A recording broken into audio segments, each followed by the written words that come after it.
What's good, y'all? It is the middle of the night, and you are live with the MicDrop barbecue. For the first time in a long time, I haven't done a live stream like this. Man.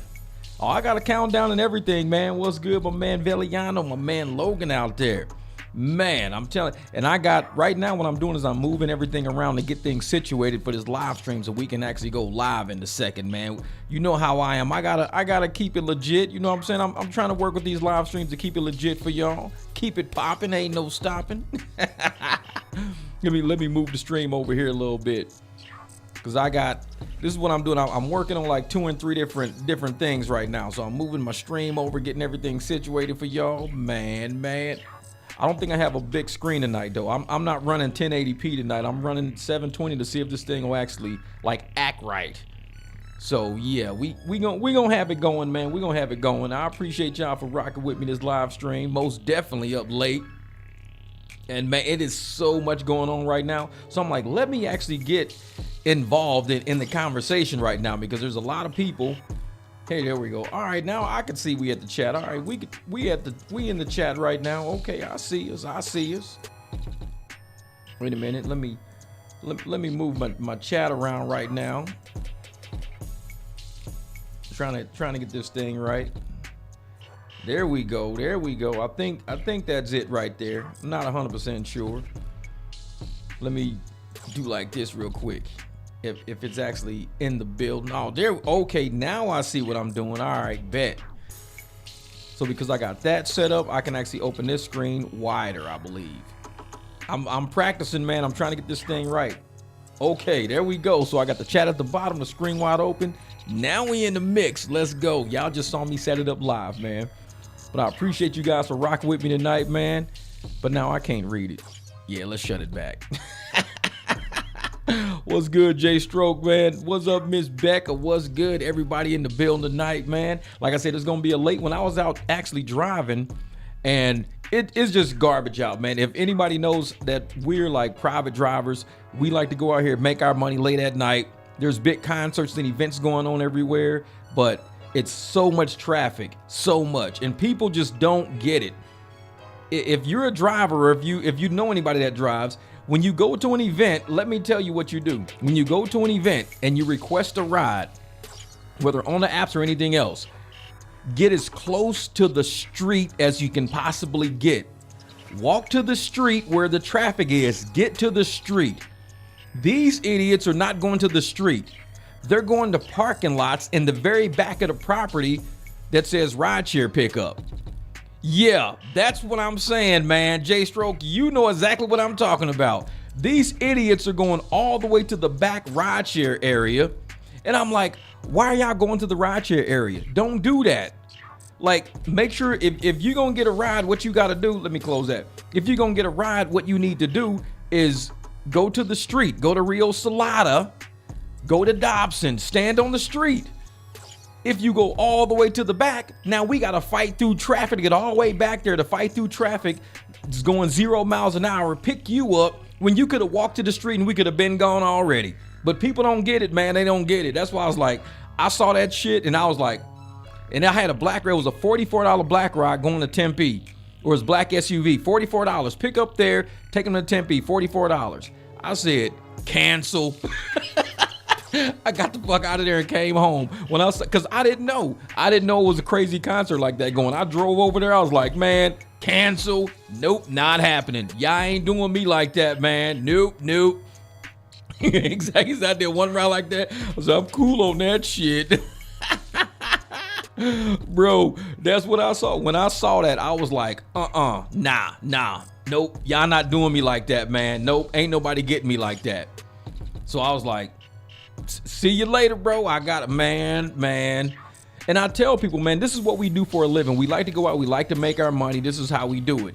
But we're not going to sit there and be idiots, man. We ain't going to play ourselves like fools, man. We're not going to do that. Let me kind of shut all this stuff down a little bit. Move this over some.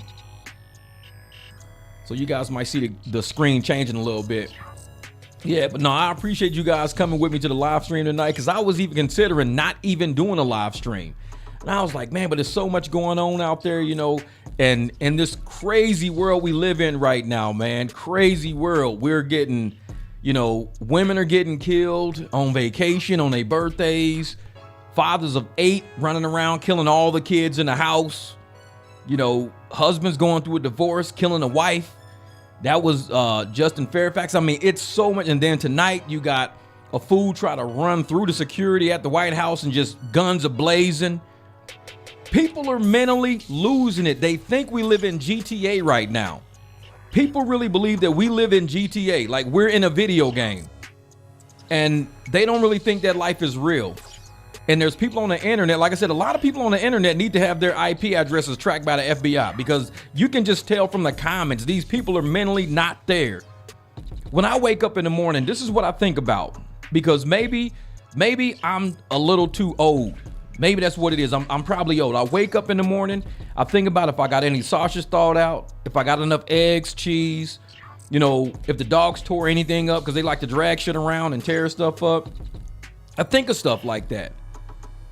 I don't think about who deserves to die. I don't think like that. I don't wake up thinking who deserves to die today. That's not on my radar. It's not. I don't think about whose life deserves to be ruined today. I don't think about that. I think about things like, do I have to call any contractors to my property or to deal with anything like getting the cars fixed? Do I got to call anybody before I get my day started? Do I got to call my lender? Because I called my lender the other day because my mortgage is $1,600, but my mortgage should be dropping back down into the 15s because me and my insurance did a deal to where my insurance is $800 off a year. So that drops a huge chunk down, and now my house note should be going back down again. Those are the things I think about when I wake up. I don't think about who deserves to die. I don't think about what women deserve to die because of who they choose dating. I don't think about copyright striking people. I don't know. I'm like the most normal, mundane ass person I could think of. I don't know, man. I don't know what's wrong with the world that we live in right now. Like, so many people are just mentally not there. And the internet shows it all. It shows how all of these people are just mentally not there. I mean, right now they're running around trying to say, oh yeah, this whole thing with Trump is staged. It's staged. There were, I'm like, if it was staged, wouldn't they be running around with blanks in all of their guns? If it was staged, you just put blanks in everybody's guns so nobody would really get shot or get killed because you're staging it. So why would somebody stage an assassination with live rounds? That just don't make, like I said, I'm just a normal person. I'm not highly intelligent. I'm really not, but I'm not an idiot either. I'm not a daydreamer, a fantasizer, or a crackhead. I don't think everybody's running around with blanks in their weapons staging shootings. I don't think that. And I don't think anybody is stupid enough to stage a shooting with live rounds. I don't know, man. Like I said, we have some really mentally, like we say, mental health is real in this country. It is. We have like weird ass people out there in this world. There's people trying to shoot each other because their schedule changed at work. Oh, my schedule changed, I'm gonna shoot you. The McDonald's lady. This is the kind of stuff we wake up to every day. And I'm like, man, so they enforcing one money order per person now. Had to hit 3 different spots today. Damn, what's up, Captain Caveman? 3. You can get 1 money order per person now. That's it, 1 money order per person. Oh shit, they making sure you ain't money laundering over there. But I'm like I said, I'm not probably the most savvy, like currently modern. I'm so old school, man. I'm super old school. And I don't mind being that way because it's not that I'm trapped in the 80s or nothing like that, but I just don't think that my brain got to the point where, like I said, we have so many people now that I believe we went through a whole period of autism where we're still normal, but there's a bunch of autistic adults walking around and people with ADHD and crazy shit walking around to where they stop like mental development. It's like their brain stopped developing at a rate of a normal adult. And most of us, we stayed, looking to improve our personal health, improve our personal self, improve our personal wealth. That's what we all stayed on because our brains developed like that. These people wake up and it's like they're inside of a video game. They want to wake up and kill everybody, shoot people. They want to wake up and wish death on everybody. They want to wake up and believe that, 40 million people can just walk into your house and somehow you could feed them all with no money. It's like, just make money out of thin air. It's like weird shit. And like nobody thinks, like, where's the brain power at, man? They people who say they have blanks in their brains, real talk. And I'm like, where's the brain power? Like the adult level brain power is missing on the internet right now. Like I'm looking on the internet and I'm seeing comments and people, and I'm like, I don't know if these are bots, if they're just trolling people, or if these people really aren't that intelligent. I can't even tell no more, man. I can't even tell. It's like, you don't even want to link with people because you don't know if this person is really like at your level of intelligence. And it's not us being arrogant or nothing like that. It's like, we believe that we have made it to a certain level of just like cognition, the way we think. And we think ahead. We think about kids and grandkids and leaving some, because we know we're not going to live forever. So we say, what do we live here what do we leave on the planet that maybe my kids or my grandkids or great grandkids will say, hey, you know what, my great grandpa, this is in his DNA. This is the kind of stuff he used to do. This is why we do it, because of him. And I think of stuff like that. And I don't even think that normal people, they wake up, they're probably living at home with their mom, playing video games all damn day. They don't take life serious. Everything we say and do can be tracked on the internet by the FBI and everybody else. They don't even take this shit serious. And it's like the things they say about a father of 8 killing 8 kids, or about a man killing a woman on her birthday. And they're like, oh, it's because that's what white people do. It's like, that's weird. Because what if you really said that and somebody found out who you were and took that phrase, that's what white people do, to your job and gave it to your boss and said, hey, this is what this person thinks about everybody in this building. He thinks all you white people are just going to kill him one day. They would probably call you mentally unhinged and probably fire you or put you on a mental health day for eternity. You're like, we have a black guy working downstairs who thinks all white people are going to kill him one day. Do you think he should work here? It's like, maybe we should probably get his member pass, get his employee badge, and not let him get into the building. Because people are just mentally losing it. I just don't wake up and think like that. Like I said, maybe I'm just not of this time era frame or something. I don't know. Yeah, I'm big on investing in drug companies that make psychedelic drugs. Say, oh yeah. Because I think everybody's drinking something in the water or something psychedelic, or they're eating fast food that's got chemicals in it that make them hallucinate. And it makes them super paranoid. Like everybody's trying to kill everybody. We need to go kill somebody before this happens. I'm like, you just tried to assassinate the president the 5th time. When I grew up, if a president tried to get assassinated once, it was a huge ordeal. The whole country would freak out. It was nuts. Trump damn near got assassinated 5. This is his 5th attempt on this man's life.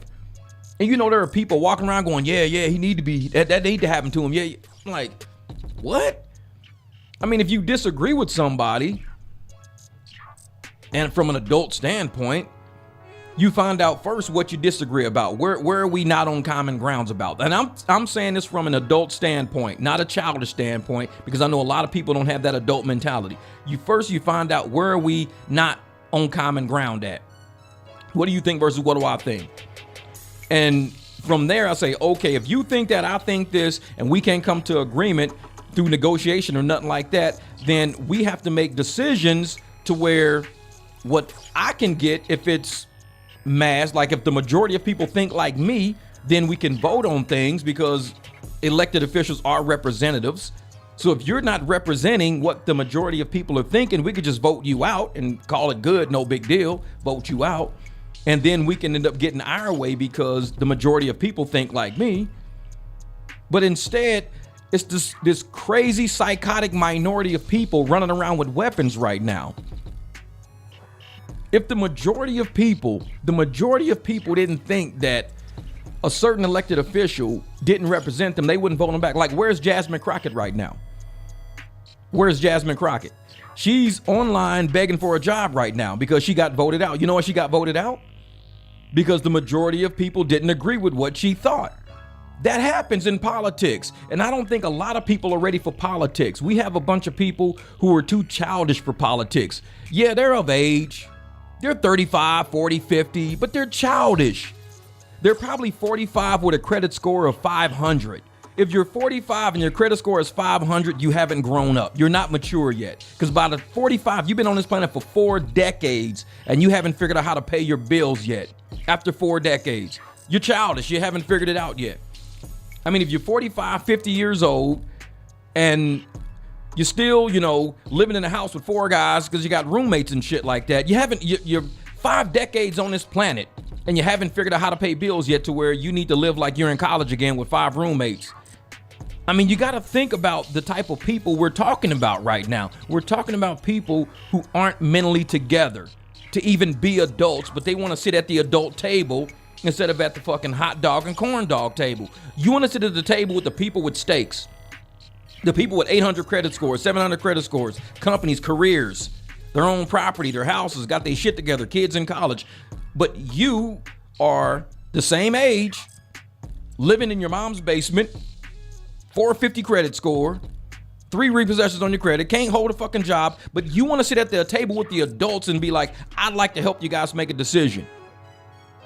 You need to get your shit together. You need to get your life together before you get involved in politics. There are a lot of people that should not be involved in politics. Like, I listen to people talk and the first thing I think of is, no, you're not ready for politics. You're not. I mean, just like that. This just shows how disliked he is. And this is what I think. If people dislike me, should they kill me because they dislike me? I mean, think of all the people that don't like Anton Daniels. Should they kill him? I don't think so. I mean, to dislike somebody versus trying to kill somebody, like take their life away from them, take the breath. I mean, that's weird. That's crazy. That's mentally psychotic to me. That you don't like somebody to the point where you want to put bullets through their body and take their life away from them, take their breath. To me, like I said, I'm a different adult. I'm an old school adult. The new people think it's normal because psychedelics, whatever's in the damn water here with psychedelic drugs. There's some people out there who have this weird thing that think that if I don't like something, I'll kill them. It's the video game era. It's the video game era. All of these people right now are mentally playing video games. If I don't like you, I should just kill you. And you can respawn somewhere else. You could spawn around the corner, though. I don't gotta say, I'll kill you and you could just respawn. It don't work like that. We're adults. If I don't like you, then A, I don't even have to talk to you. B, I don't have to deal with you. I got enough problems. I could pick weeds at my house. I could fix one of my cars. I gotta buy tires for 2 different cars. Today I could figure out buying my tires, which size I need, if I want to even lose the stock wheels and put aftermarket wheels. And say, I'm gonna put all my stock wheels in the trailer, buy some aftermarket wheels so I can get some wider tires. I mean, there's so much shit I can do other than go kill somebody. Or either try to. There's so much shit I can do with my day. I got dogs. One of them gets the spa treatment. The other 3, I can give baths here at the house. I could do that instead of going to try to kill somebody. Like I said, I think like an adult. I think of all the shit I gotta do with my life. I can paint the living room. I would like to paint the living room. I would like to lay the living room floors. I would like to restain the wall in the front and also restain the pool deck. I would like to do that. So many things I could think of other than killing somebody. So when somebody says, oh, it's just, that's how disliked he is. He's so disliked, people want to kill him. Well, maybe they just don't have shit to do with their life. Because if I dislike something, why don't I do something I like? Which is improve my property, buy different wheels and tires for my car, maybe buy a whole new fucking car, do something I like doing other than saying, man, I'm gonna go kill somebody today because I don't like some. There's other shit we could do. We could go grocery shopping. Have you ever cooked this? Have you ever made lasagna? Nope. Today's a good day to learn. That way you don't gotta go kill no fucking body. It's that easy. So I don't know why the normal people of today think the way they do, which is why I don't fuck with a lot of people. I really don't. I don't fuck with a lot of people because I'm at a level of cognition to where I'm trying to improve everything around me. And we're in a society where everybody wants to destroy everything around you. They want to walk in buildings and protest everything. They want to protest fucking cups. We're going to protest these cups because they're not made out of biodegradable plastic. Man, go over there and wash your ass. Do something constructive with your day. I don't know what's wrong with people, man. Half the water is bad. Yeah. Mental health is crazy. All the food is bad. And I think they're doing it. It's something that maybe it's chemicals in the food is making everybody fucking autistic and crazy. I cook at home all the time. I don't eat fast food. Maybe all these people eating fast food are getting some type of chemical that's fucking their heads up to where their cognitive development stopped at like 13 years old. And they think video game. Let's go destroy something. Yeah, let's burn stuff. Yeah, let's set a cat on fire. Yeah, let's kill somebody. Yeah. And I'm like, I would like to buy a new truck. Maybe the engine don't work. That's okay. I can take the engine out. So I'll go on eBay and I'll look for new engines with low miles on it. I'm like, okay, so a new engine with low miles will run me $4,500 for that, for the engine. And then I can buy the truck for $4,000. So I'm up to $8,500 right now, but the truck is worth $21,000. I'm only at $8,500. That's the way I think. I don't wake up thinking, I want to kill somebody. I don't like him. I'm going to kill. I don't like him. I'm like, no, my brain don't go there. My brain don't go there. Which is why there's a lot of just mentally fucked up people out there. I can't even deal with it. I can't even deal with them. And they try to comment on shit. Like I'll leave the most rational comment ever. And of course, the mentally ill NPCs. Oh yeah, you don't understand right now. But I'm like, bro, listen to yourself. I don't know how old you are because you're just a user profile. But if you really think this entire shooting is staged, that means you think everybody involved had blanks in their gun because nobody's going to stage a shooting with live rounds. I just don't see that fucking happening. And then you've got to get people who actually got shot to lie that they got shot, hospital staff to lie, people to lie to say, okay, there's a bullet inside of the bulletproof vest. So you got to have all of this shit lined up to carry out a lie. You got to have it all lined up to come up with this mental staging theory. You got to have all this shit lined up, all these people involved. Just at the blink of a hat, cameras rolling and everything going.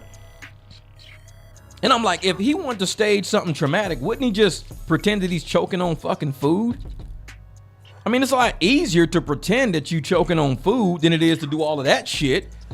He could just sit there and go, it's oh man, the president's choking, oh my God. I mean, if you looking for fucking sympathy, fake like you choking on food. Oh, you saved my life, you saved my life. I can't believe you saved my life. You're a national hero, I'm gonna give you the award tomorrow. Just do that, it's a lot fucking easier. Then saying, oh yeah, they're gonna stage yourself getting killed. Yeah, I'm like, these motherfuckers are mentally ill. Bro, they don't even think at the adult, they think like fantasy. Like I know little kids, 5, 6 years old. There's a purple dinosaur living in the woods behind my house. There's a purple dinosaur. That's how these adults think. There's a purple dinosaur living in the woods behind my house. He's a fucking Democrat. It's like, what? But that's how their brains, it's like they think of the most fantastic, weird shit ever. And I'm like, wouldn't it just be fucking easier just to do something way simpler than this whole concocted shit you talking about? It's just, man, I can't even, and I don't even try to rationalize with these people. Exactly, the participation trophy winners are now adults. They've all grown the fuck up now. And I sit and I listen to these people.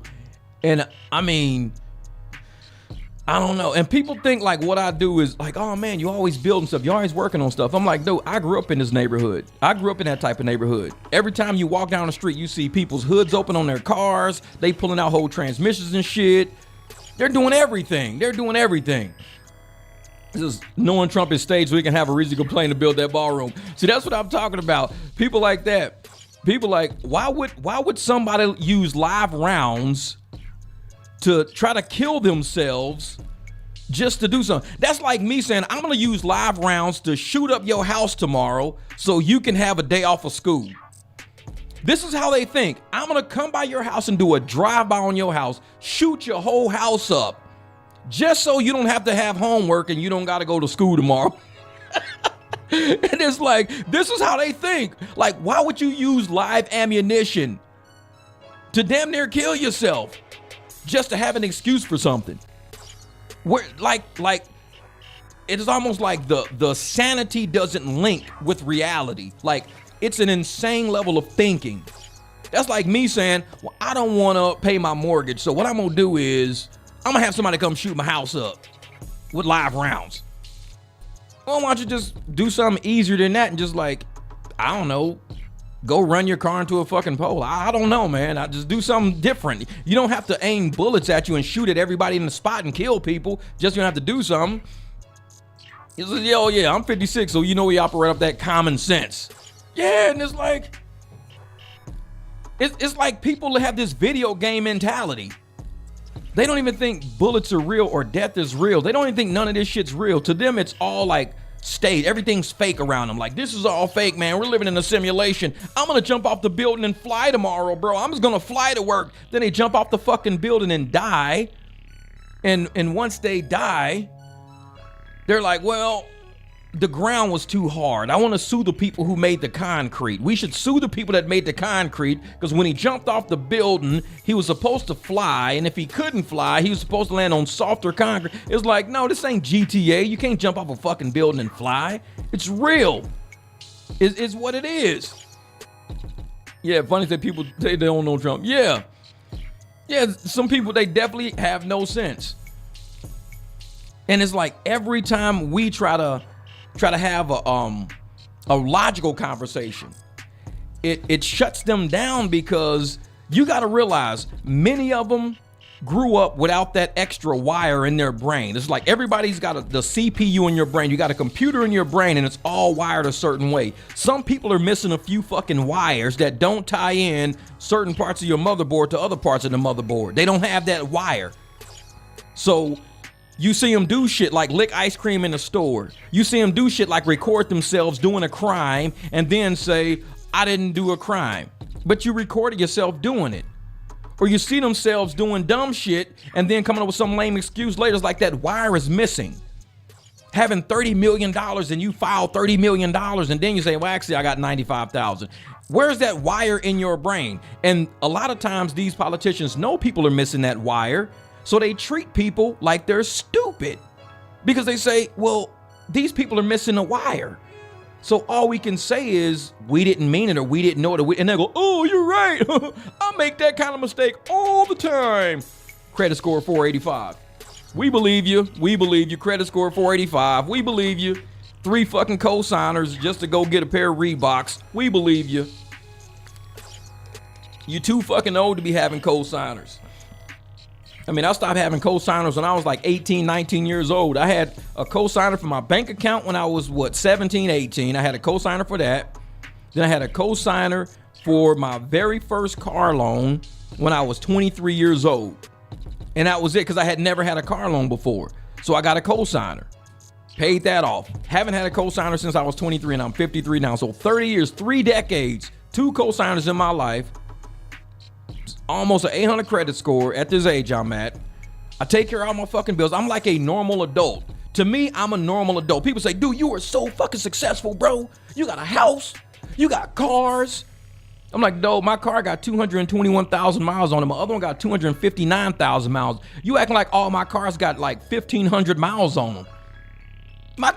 All my cars are high mileage cars that I've had for a long fucking time, because I pay them off. I don't just leave my house every day and go buy a car with 1,000 miles on. Oh, this car's got 1,000 miles. I'll buy it. I'm not rich. I'm a normal person. I have a lot of cars because I've paid them all off and I just didn't sell them. They still here. This what got us here. Yeah, make hands-on learning great again. And I'm sitting there thinking, how slow are these fucking people? I have a house. We grew up in houses. So to have a house at my age and to remember being a little kid at my grandma's house, my aunt's house, my uncle's house, my other grandma's house, they all had houses. Now we're in the age where grown ass people are living in the basements of other grown ass people. I'm like, you don't have a house? No. Why not? Motherfucker probably paying GTA. Say, what was that car? I had a Mitsubishi. No, it was a Jeep. What was it? The Dodge. No, it was the Eagle. It was that Eagle Talon, the Eagle Talon TSI. So it looked like the Mitsubishi Eclipse, but it was the Eagle Talon TSI, the little turbo stick shift car.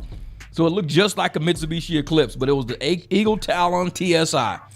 That was my car back then. But I look at normal as being people who live normal. We are not ultra super duper successful with mansions and luxury dinners and shit all the time. We live a normal life. I used to go to my aunt's house. That motherfucker was packed to the tilt with a bunch of trinkets and shit and everything else. Kind of like how my house is. You go in my garage, it's like, dude, you've been living here for like your whole life? Like, no, just 7 years. Damn, you got a lot of shit in this house. Well, because some things I keep and I don't throw away. Some things are completely brand new, never taken out the package, bought it wrong size, wrong color, didn't need it yet, threw it on the fucking shelf. I live in a real life, man. I live a real life. Yeah, as I think about it, never had or needed a cosigner on anything ever, never. Yeah. And that's a normal life.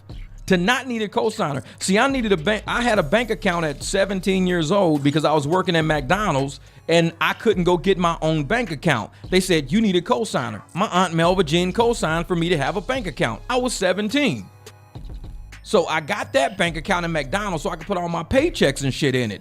If I never got a job when I was young, I would have never had to have an adult cosign, because if you're not 18 years old, you can't sign a contract with a corporation until you're 18, or you have to have a signer that's at least 18. So I was already making money before I was 18, so I needed a cosigner in my life. I didn't have the ability to sign contracts. I needed somebody to. My Aunt Mel Virginia said, I'll sign for you. So I was banking when I was a kid. I was always making money. I had 2 cosigners. Then when I got to Vegas, I was just moving to Las Vegas. I didn't have a lot of residential history in Las Vegas. I didn't have a lot of work history in Las Vegas. I had just got to Las Vegas. So they wouldn't sell me a car unless I had a cosigner. Guy from my job was like, I'll cosign for you, bro. Oh, and Vegas was nice like that. Dude was like, I was like, okay, appreciate it. He came down, co-signed on the car for me and everything. I paid that shit off. Only 2 times I ever needed co-signers in my life. Anything after that, whether it been an apartment, anything, I was like, I'll just do it. I'll do it. I ain't worried about it. I'll do it. So that's how it is. Yeah, exactly. It's like, even when we were little, I used to always burst used cars. Was a Caprice Classic Chevy. Yeah, now my first car ever was a Cutlass Supreme. I had a Cutlass Supreme my last year in high school, and I left it in Kirkwood on Cookie Thornton's property, and because it blew the transmission. So I had a Cutlass Supreme. The second car I had was a Caprice Classic, a silver Caprice Classic, man. It was a 1987 4-door Chevy Caprice Classic, silver. I had some hammers. I think I had 13, 14-inch hammers on it. They was deep dish, 10-inch deep dish. Man, that was a badass car. I think I got pictures of it somewhere around here. Badass car. And I drove that car from Iowa all the way to Vegas. So that was my car in Vegas till it got wrecked in Vegas. And then that's when I had to go buy the Mitsubishi or the Eagle Talon. So I bought the Eagle Talon. So people complain about Range Rover. I bought one used 70,000 miles. I had 8 more years to add before I got rid of it. Hands-on learning made me mechanically inclined. Oh yeah, and that's what it is, man. We gotta when people learn how to work on shit, man. We do it. We do it, bro. Let me open this up, something right here. Let me open this up just so I can get this whole comment in there. I don't like when that shit happens. Oh man, I hate when the comment don't go all the way through. It irritates me. I'm like, come on, man. I don't know what it is about StreamYard sometimes. Like, they don't let the whole comments go through and stuff like that, especially on the side. But whatever. Can I pull it down some? Nope, can't. That's it. I think that's as far as it'll go. That's it.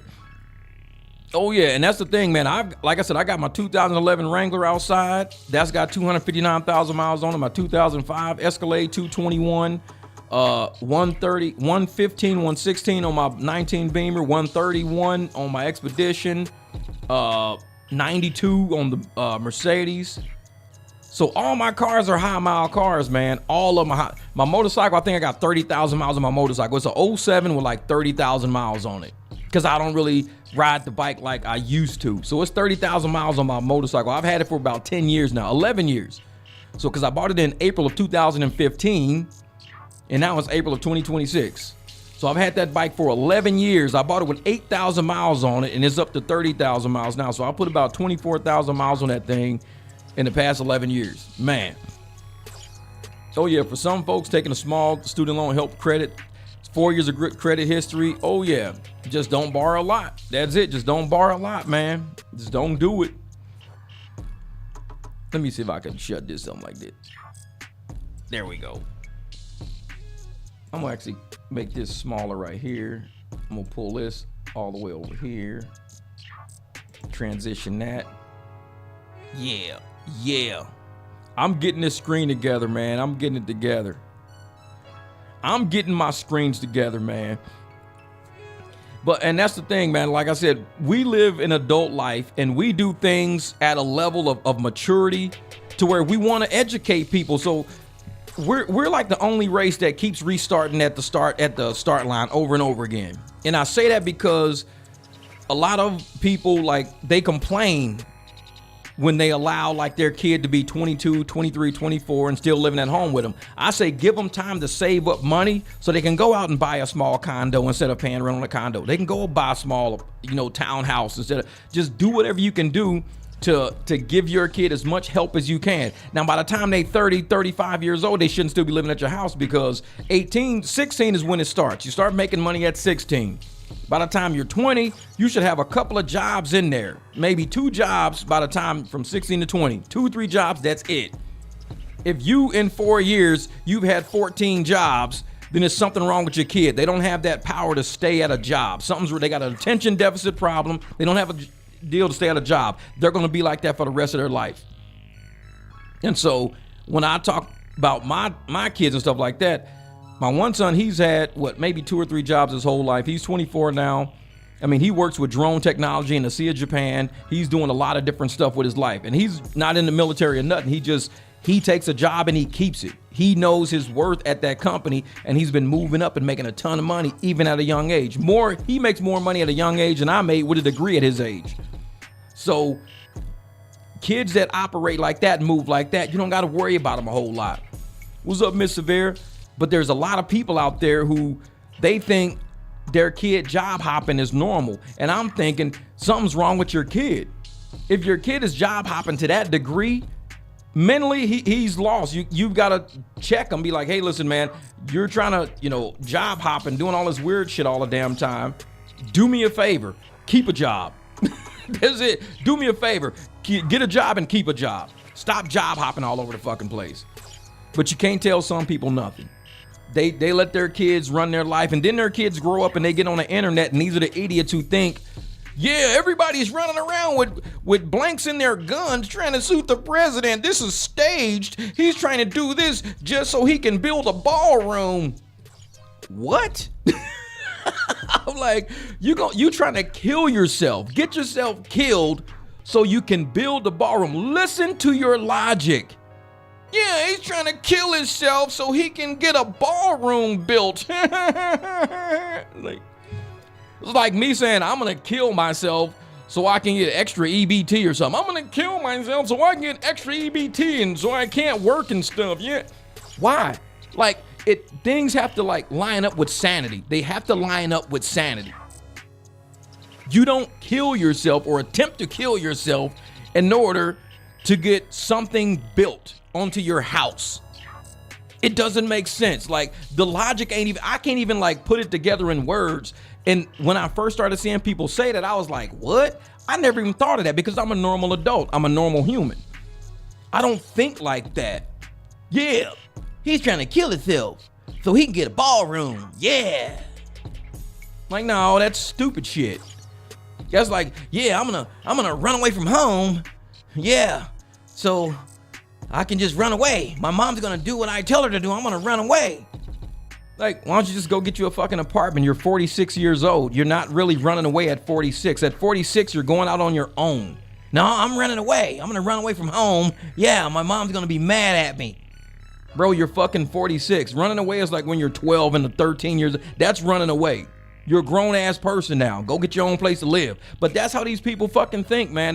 They're just mentally just not there. They're not there. And I'm just like, I be reading these comments just like, how did I get into this algorithm with these fucking people? Like, who's playing a game with me? Like, YouTube will not put me in the intelligent fucking algorithm. They keep sticking me around these idiots. Like, Jeff, hang with the short bus for a while. No, I don't want to hang with these short bus motherfuckers. Put me with smarter people. Why I'm on this fucking thing? It's like, come on, man. Put me in a smarter algorithm. With intelligent people. So I can't. So I got to come back to my page, man. So I'm like, all right, I'm going back to the barbecue. I went out into YouTube land, tried to enjoy commentary, tried to enjoy idiots. I come back to the barbecue. We're a little more intelligent. We got real adults over here. What up, Key Wash? So we come over here to where there's normal adults. The shit that's out there in YouTube, man. And I used to say all the time, I love having a small channel. I don't really want a big channel because the bigger the channel is, the more you're going to attract short bus fucking people because they always want to be around other people. It's like they don't even look for a level of intelligence. They don't even read a room. Before I start commenting, I'll read a room first. I'll get on somebody's live or I'll get on somebody's video. I'll read the room. If the intelligence level is low, I do not comment because I know I'm in the wrong fucking place. I'm like, yeah, these motherfuckers are all participation trophy winners. They all probably live in the basement eating tuna fish sandwiches and shit.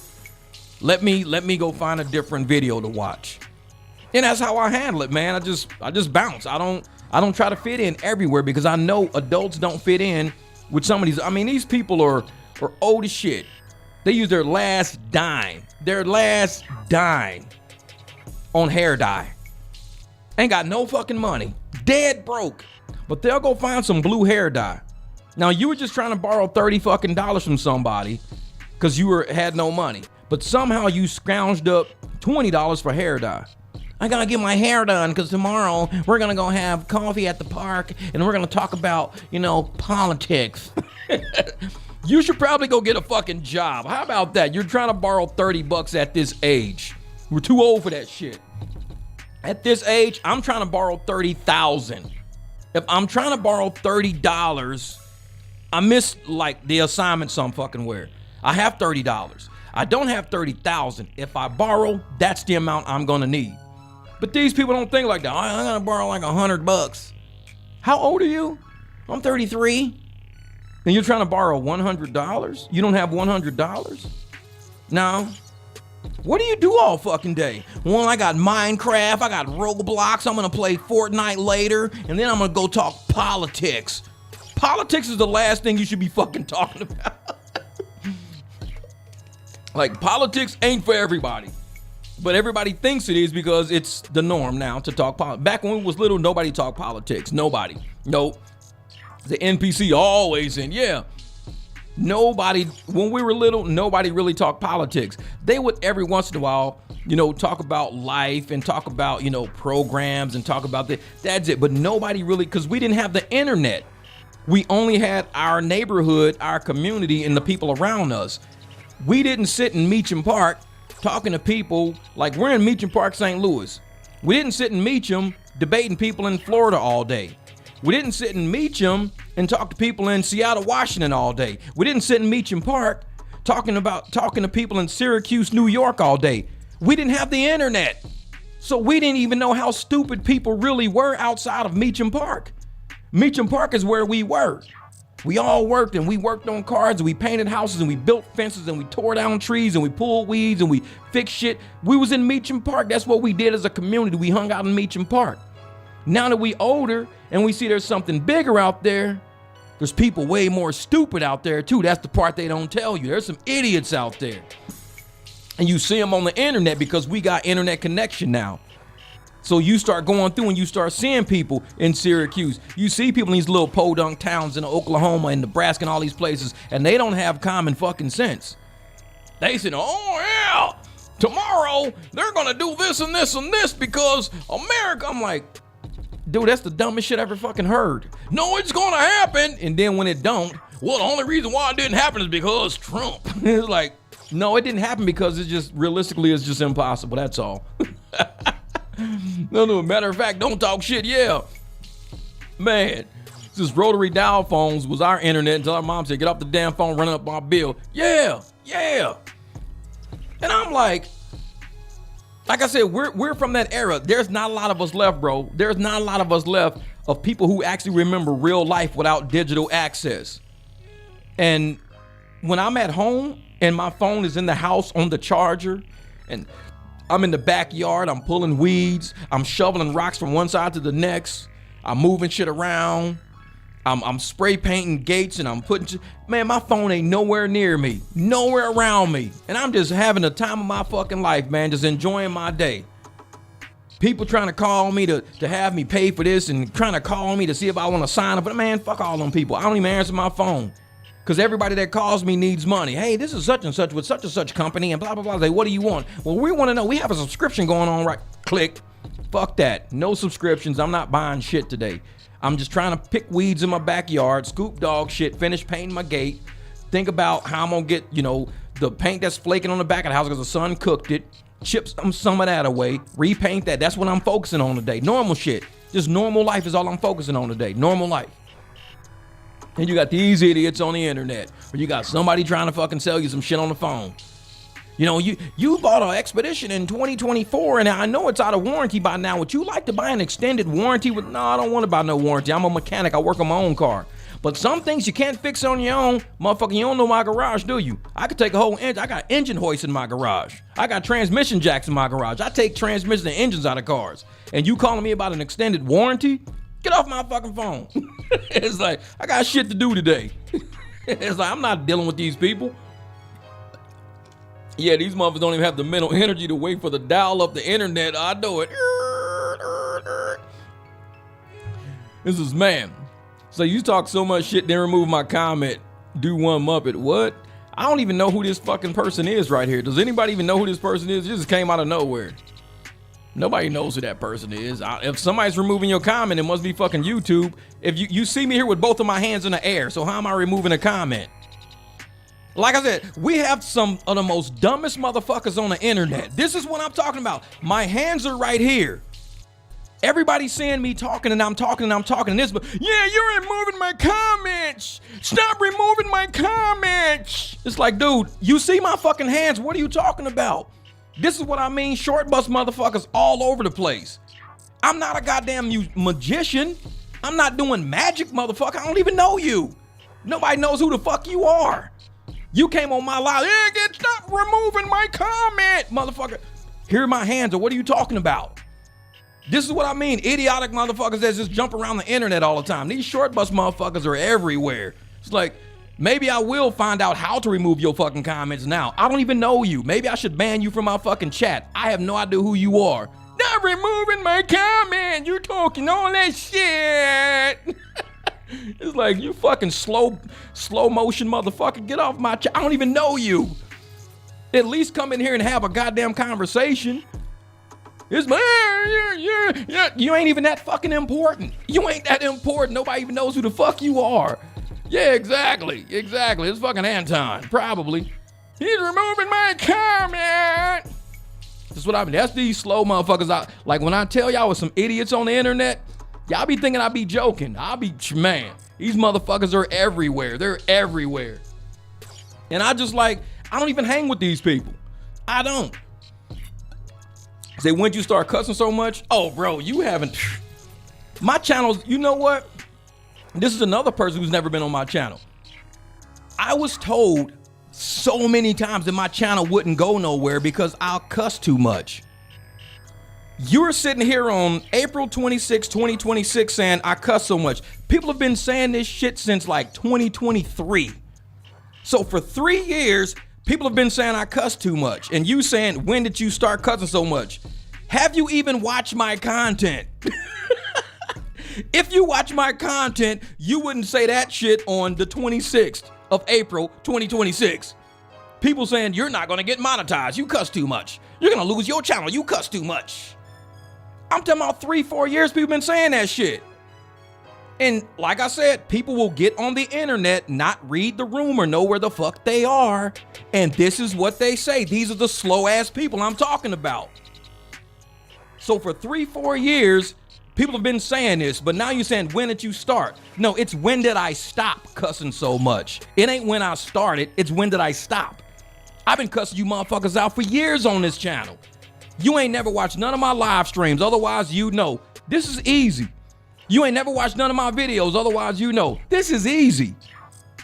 You ain't never watched none of my videos, or else you wouldn't be saying that. You wouldn't even be asking that. You know. Oh, I see.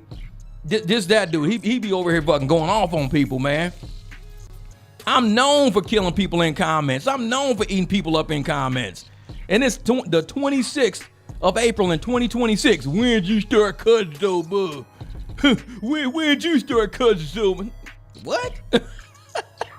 Because I said it because so many are doing it and now you have to insult me. No, I'm not insulting you. I'm insulting your intelligence. You on my channel, motherfucker. I don't know you. You on my channel. So you got to realize what room you in. Nobody invited your ass here. You came to my channel. So when you come here, don't ask me when I started cussing so much. You need to know where you are. You are on the channel who everybody said wasn't going to get monetized because I cussed too much. You on the channel that said it was going to get canceled because I cussed too much. So I'm insulting your intelligence because you don't have a lot. Your ass should, like I tell people all the time, read the room, know where you at. And I just said in this live stream here, I said I go to people's live streams and I read the room first. I go check out people's videos and I read the room first. Did I not just say this shit 10, 15 minutes ago? And somebody walked in, didn't read the room. I'm telling y'all, these motherfuckers is all over the internet. Y'all think I be joking. I be all over the internet, man. All over. If you don't use the word motherfucker, you ain't black in my Biden voice. I know a cussing ass flavor. Exactly, cussing ass flavor. And Severa, you know Severa, you've been here for a long ass time. You know I'm notorious for cussing motherfuckers out. You know that. You know that. And yet we got people who don't even read the room, man. No, he said, I never said anything about being monetized. Of course you didn't. I told you this shit has been said since 2022, 2023. I just told you that. See, this is what I mean by when I say I'm insulting your intelligence. If I just said people have been saying since 2023 that I was not going to get monetized because I cuss too much, that was me letting you know that I cuss a lot on this channel. So I am insulting your intelligence when you say I'm insulting you. I'm not insulting you. I'm just saying you're not that fucking smart. That's all I'm saying. Everything you trying to criticize me for right now, I've already answered before you even started fucking talking. Before you even started talking, everything was already spoken before you started talking. Oh, I never said anything about monetized. Did I say you said something about being monetized? No. I said people have been saying since 2023, 2024 that I cussed too much. My channel was going to get canceled. I wasn't going to get monetized. I never said you, like I said, I even told you this before. I said, I don't fucking know you. I even told you that. But you still burnt.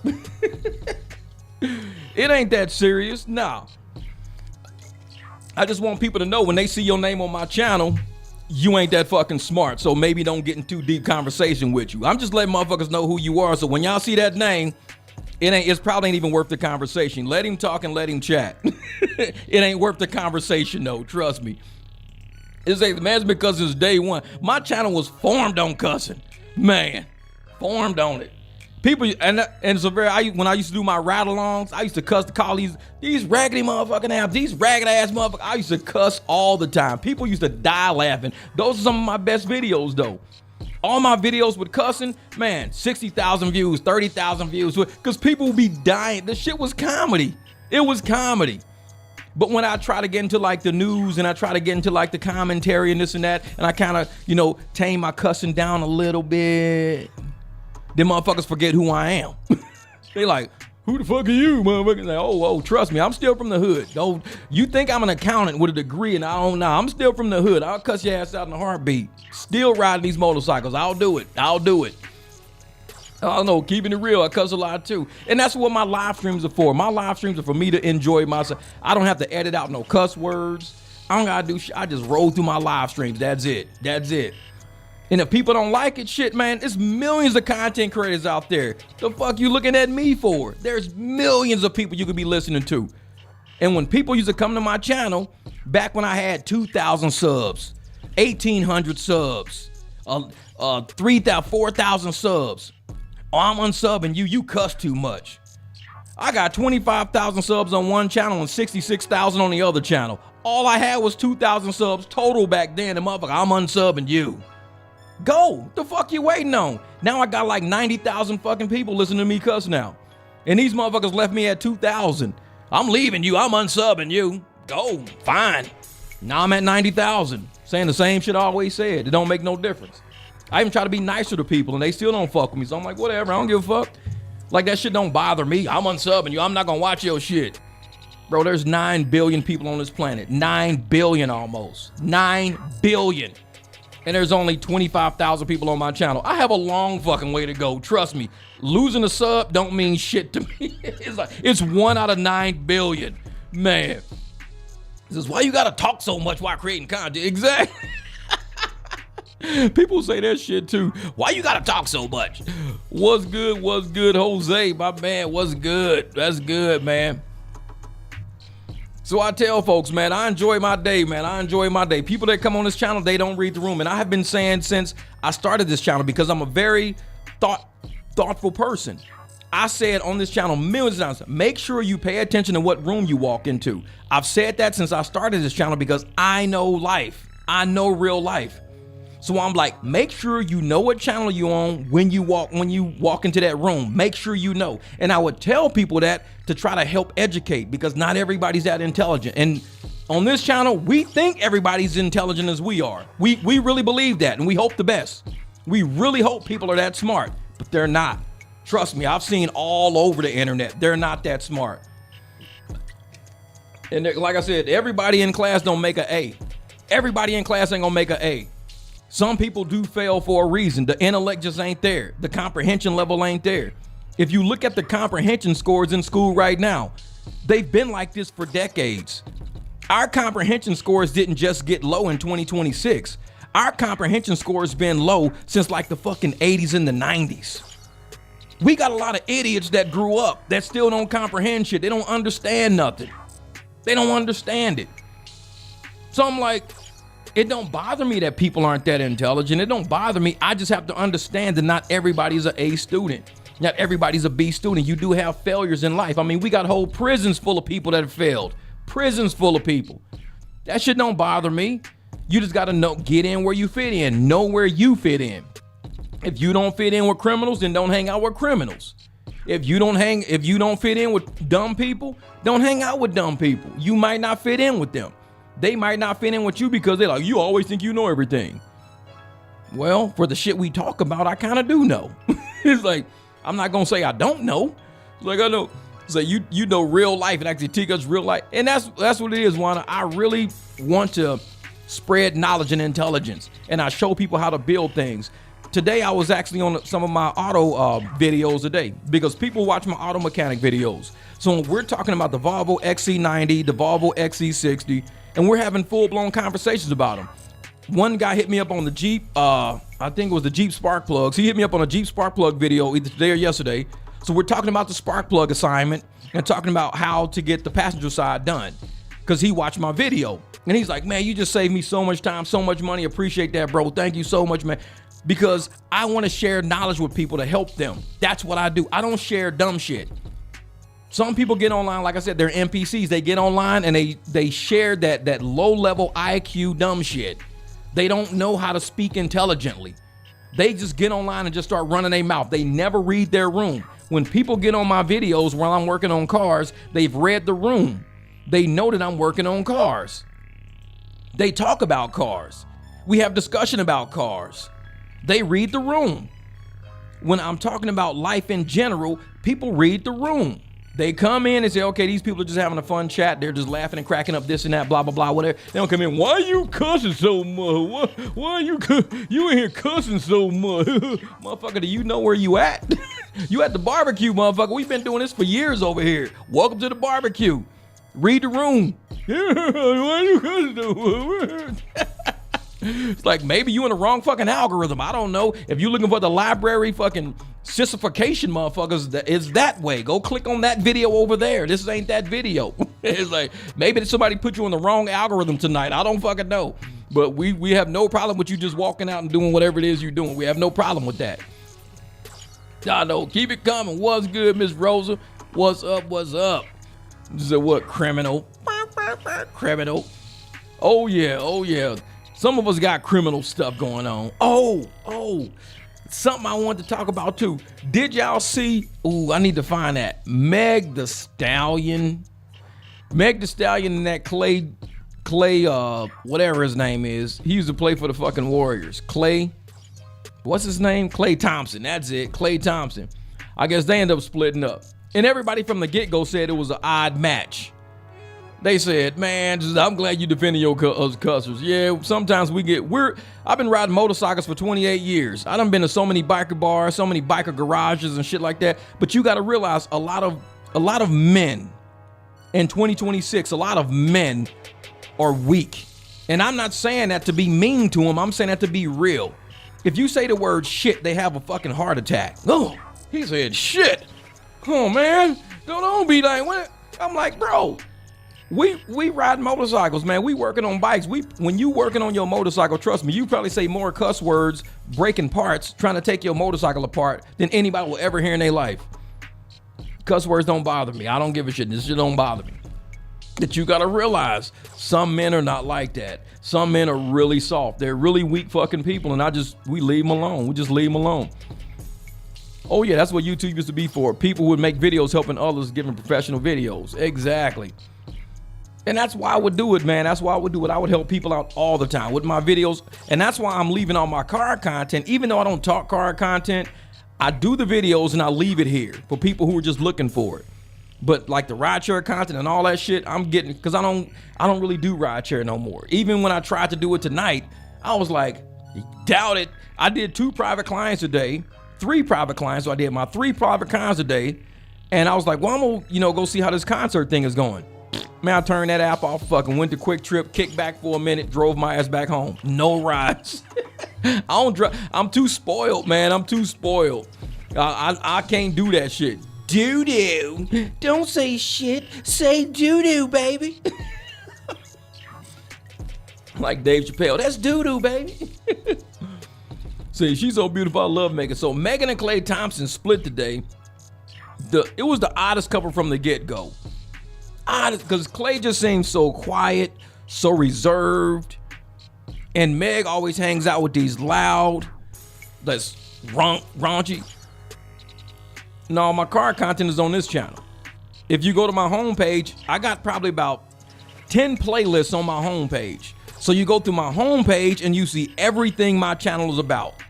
That's how you find out what this channel is about. Go to people's homepage, look at all their playlists. Now you know what they about. That's the cliff notes of how to navigate YouTube. Go to somebody's homepage, look at playlists. Cliff notes. I'm giving you a hack, a YouTube hack, so you don't gotta keep doing what you've been doing. Go straight to the motherfucking homepage, click on playlist, and you see everything how they've organized their channel. And you decide where you want to go. Easy shit to do. Say Clay Pop scooting behind the scenes. Clay played the road to get them draws. I don't know, man. Clay is soft as hell, man. He is just so soft spoken, so this and that. And Megan, she deals with more like street dudes and dudes that want street cred and dudes that's trying to get, go to jail and brag about being in jail and all that. And Clay, he is a professional level, corporate, owns companies, do everything. How did Meg the Stallion end up with that dude out of everybody? How did Meg end up with that guy? That's what we were all saying. It's like, wait a minute. She's not even refined to that level. When you, and this is the thing, because I used to rap back in the day and everything like that. When you think of rappers, you think of characters. Now, a lot of rappers from back in the day used to be characters. Like Kid and Play was a character. They played characters. It was fun. LL, they played Kumo D. All these people played characters. Public Enemy, the way they were, they had this persona. So when they had this persona, they carried that persona with them in public. And that persona led them to business ventures and other things outside of rap. It led them to acting, led them to, politics, it led them to whatever. Today's current rappers, their character. They're weed heads. They drink too much. They're on podcasts passing out from drinking too much. They sipping chemicals, lean, shit like that. They want to shoot each other all the time because they all claim they got ops and they want to kill each other, run around with guns, shooting each other and shit. That's the character that they play. Nobody wants to do business with those type of characters. That is not a character you want to do business with. Some characters you want to do business with. You see LL, you see like Ice-T, all these guys, Ice Cube, all these people. You want to actually do business with their character because you can kind of use that in a business sense. Once you get into the aspect of being a killer, like for instance, yeah, rappers are like wrestlers. That's it. They're like wrestlers. They're playing characters, man. The difference is wrestling fans actually understand that. My whole point. That's it, Zick. You said it. You hit the nail on the head. Rappers are like wrestlers. They're just playing a character. But a lot of today's rappers are taking this shit too seriously and they're getting killed. They're getting shot up, gunned up in cars, girlfriends killed, kids getting shot. Everybody's getting killed because they're taking their characters too seriously. Rappers are just like wrestlers. That's all they are. They're playing a character. They even have a fake name. So they got the fake name. They got I'm LL Cool J. I'm LL Cool J. And you take that name and you make it a brand and you become an actor. You get involved in movies. You start selling merchandise. You don't become some type of character that's associated with being high all the time, smoking drugs all the time, sipping lean all the time, shooting people, wanting to go to prison all the time, killing. Nobody can do business with somebody who's always in prison. How you gonna do business with people that's in prison the whole time? You can't, because they got contracts to sign, they got shit to do, and yet this dude is in prison for shooting people up because the rapper took it too seriously.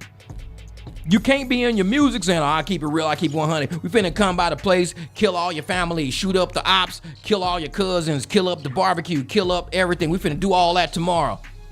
Okay. And when it really happens and you go to prison for the rest of your fucking life, that's your career. That's it. So they took rap from being an actual entertainment industry career where they was using music to explain things and using music to tell stories. It was a whole career field wrapped in music, kind of like musicians and R&B singers and country singers and all kind of alternative music singers. They were taking a career field and they started making it into a drug-induced, alcohol-induced, murder and crime-induced, to where everybody's getting RICO fucking charges. Just to be a rapper, you're gonna get RICO charges now.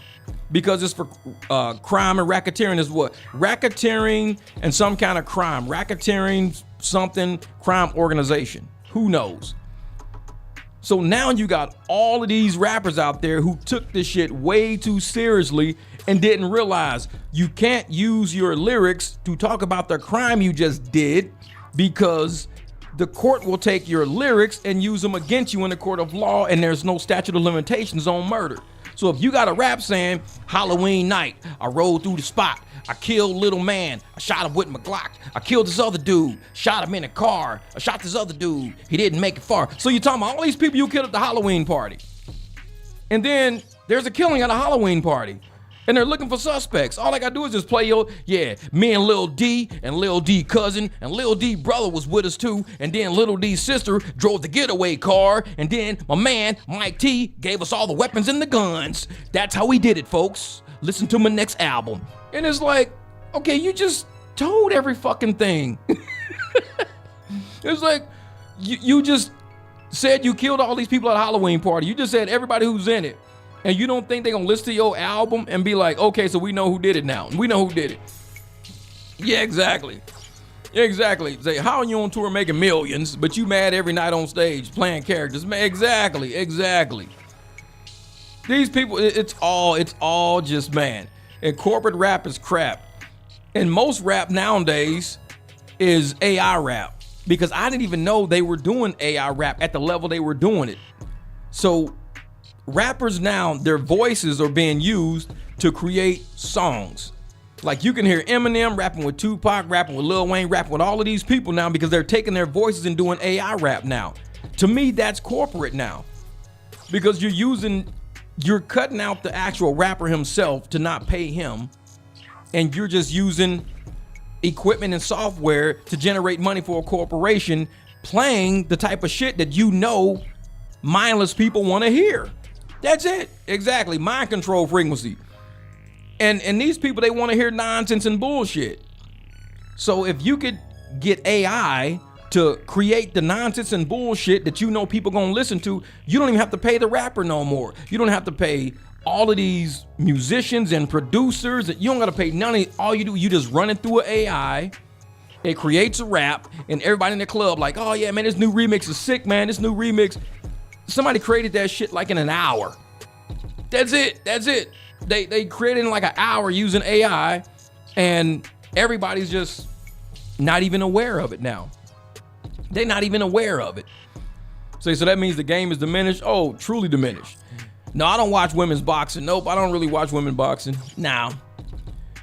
It's the stupidest thing to put crime in your rap music, but us older people don't know nothing. I still learn from elders. Yeah. Like I said, I think the rap game definitely is different now. It's completely just, I wouldn't definitely call it washed up, because there's still some really good artists like T.I. T.I. just dropped, and T.I.'s like old as hell. And this motherfucker music is killing the game. He the OG, killing the game. When somebody like T.I. drops, it's different. Because when T.I. drops, he's dropping based on experience. He's talking about family, real life, grinding, getting music, enjoying your money.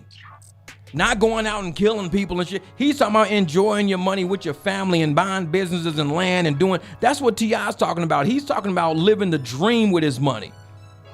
A lot of these idiots out there, they flashing all this money and then they dead in 6 weeks. It's like, okay, so all that money you was flashing, you're dead now. Or they flashing all that money and now they in prison. Okay. So I now want to watch that Dave Chappelle where Tupac told everyone how he did it. Exactly. And that's when he was in the club. I'm in the club. I'm looking at this fool. I'm about to hit him in the face. Oh, finish. And he said every time Tupac would be rapping, it would happen. Why you hit the record? And everybody be looking around like, and the dude would hit the record. And it was like, wait a minute. So Tupac was telling the future. He's still alive. Like, man. So I still collect vinyl hip hop rap. I still got CDs and everything, man. That shit's funny as hell. That Dave Chappelle skit is so funny. Make the record skip. And everybody like, wait a minute, how the hell Tupac know this shit? This motherfucker telling the future. But nah, man, music right now, it's so different. Yeah, rap is dead.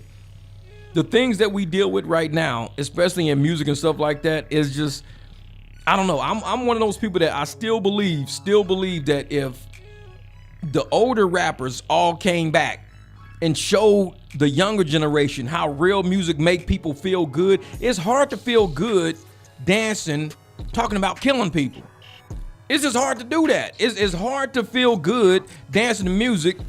I'm gonna kill you and sleep with your wife, and I'm gonna put your kids in school, and I'm gonna make them all ride the bus because I ain't taking them in my car because your kids is dirty. Hell yeah, drop the beat. Drop the beat.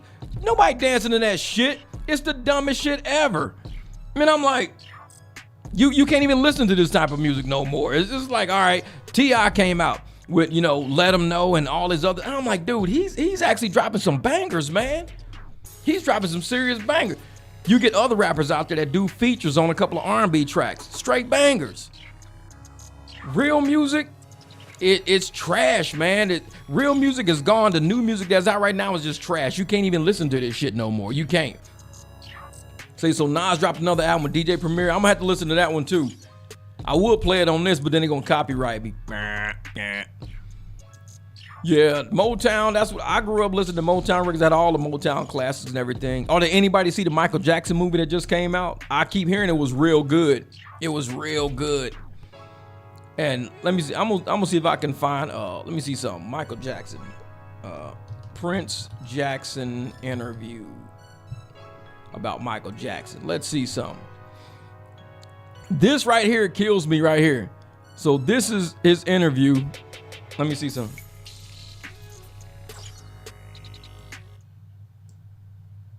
I'm gonna see if I can play this. Come on, thing. Boy, do we have a very special guest with us here today. let me pause this for a second. Let's let this thing catch up because I don't know why is it doing that. Like YouTube does that shit sometimes.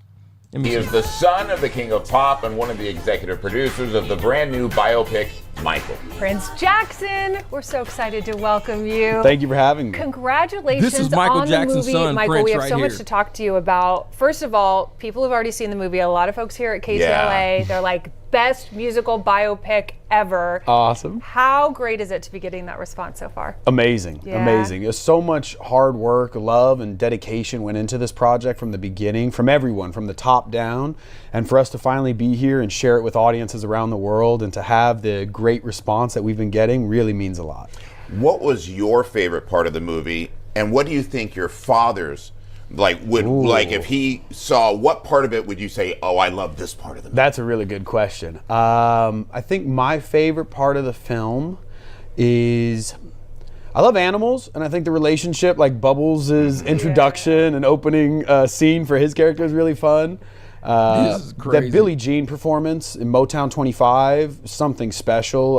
I'm biased because I was also there every day on set, so I got to see a lot of these things get recorded, and we filmed that in the place where Motown 25 was actually filmed. So that performance has a really, and some of my family members were in the audience. Is that the same? I haven't seen the movie, but is that where he first moonwalked? Yes, Okay, yeah. exactly. That was iconic just from watching it in real life. A cultural moment, exactly. right? And so to recreate that, I wasn't born for it, so that was the closest I'll ever get to experience it, and then to relive it with everybody now, really special moment. And to your other point about which one would my dad be impressed with, or I feel like, and I can't speak for him, but I would assume, I feel like it would be bad, the tour or the concert right at the end. Yeah. Hold up. This thing. Wait, oh, we're only a minute in. Yeah, I'm not going to play this whole thing. But yeah, the interview he did, this is what cracks me up about this. So you got Michael's son named Prince, and then his daughter's name. Oh, I can't remember his daughter's name. What's his daughter's name? Don't he got a son named Blanket too or something like that? So he got a son named Prince, got a son named Blanket, and then he's got a daughter. I can't remember his daughter's name, but it cracks me up. Not really cracks me up, but this is what I think, because I'm a very logical person, and I'm going to say the elephant that's in the room or whatever like that, but none of his kids look like him. So when Michael Jackson, like the Jackson family all looks alike. Everybody looks alike because they got really strong DNA, really strong genes, kind of like my family. All of us look alike. All the kids look alike. Everybody looks alike. We got features that match, which is totally cool. But when you have kids that don't look like you, like, I don't know, because Paris, that's it, Paris Hilton. So DNA carries over, because you can have all the plastic surgery you want, anything you want done to you, you can have it done to make you look differently. But your DNA is not going to be covered, and his Blanket's his daughter, okay, it's not going to be covered by surgery. So your traits are going to pass on in some way to your children. I don't know. That's just, like I said, it's just me thinking out loud. Now, and I know these are his children. They're all his children and everything else like that. But I always wondered about the inception. Like, how were these children, like, come about? Did he borrow sperm from somebody else, and then he had them put into the mom or whatever? Like, I just want to know exactly what happened, because I'm always going to think that, because when I look at the Jackson family and all the traits that they share, and I look at Michael's kids, who are his kids, and they shared none of those traits, I'm like, these kids didn't go through plastic surgery. Michael did. So where are the kids that's going to look like the Jackson family type of deal? Sort of like that. And just like Michael Jackson's actual kid, his nieces and nephews and stuff like that, they look like the Jackson family because they have those, the smile, they got the eyes, the traits, different things about them. So I'm one of those people that I'm always gonna have that obvious question in me, because it's almost like we're being force fed a show, and we're being told to believe a show, and nobody wants to question the show. Like, dude, this can't be real. This is one of those. The group Shalimar created the moonwalk and showcased it first on American Bandstand. Mike made it famous though. Let's look that up. Shalimar, let's say moonwalk, Shalimar. Let's see something. A night to remember. Oh, here we go right here. Let's see.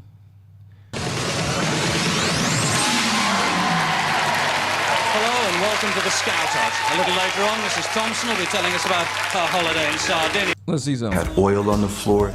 If I had oil on the floor, if I had wheels on my shoes. Backwards, if I had oil on the floor. And inspired the cheerleaders. And a featured dancer walked on the moon. They didn't know if something was pulling me backwards, if I had oil on the floor, or if I had wheels on my shoes. You were right, bro. was a You golden- right. I didn't know that. You taught me something new. You taught me something new. Man, I didn't know that. Yeah, I know Jermaine had a lot. And that's what I'm thinking, man. This, like, when I look at Prince and I'm looking at him, I'm like, there's no features of him that resemble any of the Jacksons. I'm just not seeing it. I'm just not. And I know people's like, well, you know, Michael Jackson had surgery. People will say that he had plastic surgery. Plastic surgery don't carry over through DNA.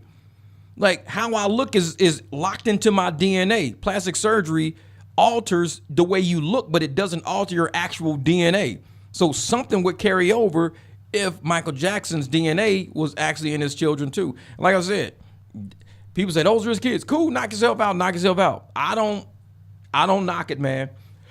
Because if that's what people want, but I'm always gonna say the obvious because, you know, I am aware. I'm very aware, and I'm gonna say the obvious. I don't have to be nice.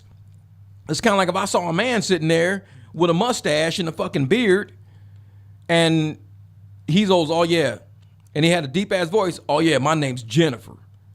And I would look at him, I'd be like, okay. I say, well, don't call me a man. I identify as a woman. My name's Jennifer. I would still say the obvious. Well, you look like a man. You got a mustache, you got a fucking beard, a deep ass voice. You're probably I was born a man, but I identify as a woman. My name's Jennifer. I'm still gonna say the fucking obvious. Because I am aware of everything. You can't feed me something that I'm not aware of when I clearly see it and expect me not to say what I see. I'm going to say it just because I'm aware. And people get upset at that awareness. You can't say that, you know, he was born a man because he identifies as a woman. I don't give a shit what he identifies as. I might identify as a damn turtle. But you're going to look at me like I'm a human when I walk in the building. I walk in, you're going to say, hey, what's up, man? Don't call me man. I'm a turtle. I identify as a turtle. And you'll probably laugh and say, well, dude, you a fucking man. You're walking on your back legs, like normal legs. You're talking like a person. You're dressed like a person. And here you go. And now you're talking about you identify as a fucking turtle? Come on, man. It's obvious you're a human. Don't call me a human. I identify as a turtle. People gonna say obvious shit because that's what we do as aware humans. We say was obvious. And like I said, I just don't think. Now, Lisa Presley looks like Paris. So Paris looks like Lisa Presley. I would say that. She's got that Lisa Presley look to her. Paris does. Because she's got those cutting eyes and everything like that. But looks nothing like Michael. Nothing. There are no Jackson genes in these kids at all. If you want to continue the Jackson DNA strand, those kids don't have it. They don't have the DNA strand. I mean, you could do a DNA test and everything else like that. They would probably be a 0% match. And so you could, on paper, claim you're a Jackson. You could do that on paper because legally you could do that. You can even change your name on paper legally. But DNA is what it is. It's a strand that nature creates. Surgery can't take it away. And it's just a strand. And I just say it, man. I just say it. So I identify as a YouTube chatter. Exactly. I'm a YouTube chatter. See, he performed on that show. Mike got attention. Yep. When I said, drinking my coffee, I just got perked. Got to do some driving. I enjoy 45 minutes before I really get into doing things. Are you driving tonight? You out working tonight? Shit, it's what? 12:45 in the morning here in Phoenix. Damn. We still got about another hour to go before the clubs even let out. So what I might do is I might turn the phone on in about an hour, like about 1:45, see if I get a couple of $100 rides out of it. But normally I don't. Like weekends, they be trash rides. They'll sit there and give you a $40 ride that I normally charge maybe $120 for, $40, and it'll take me like an hour away from my damn house. Be like, what? 35, 40 minutes there, and then you got to come all the way back. For $45, I'd just rather just sit at home. Like, nah, I ain't going nowhere. Nah. Give me like 120, 130, we'll talk. But I'm not driving all the way out somewhere and all the way back for no $45. Nah, I'm cool on that shit. So imagine having a Mike as a father and Elvis as a grandfather. You can never fill those shoes no matter what you do. I don't know, man. They might be able to create a rocket. Do something with your life. Go create a rocket ship or something. I don't fucking know. Create a rocket. Uh-oh. Surviving. This isn't a coincidence. Hold up. What is this? I don't know what that is. I want to see some videos, but oh, this right here is what happened right here. Let me pause this for a second. Hold up. Donald Trump and First Lady Melania Trump were rushed to safety Saturday night after a man armed with a shotgun tried to breach security at the White House Correspondents' Dinner. The incident sparked chaos at the event. Attendees took cover as armed Secret Service officers ran into the room and hustled the president to safety.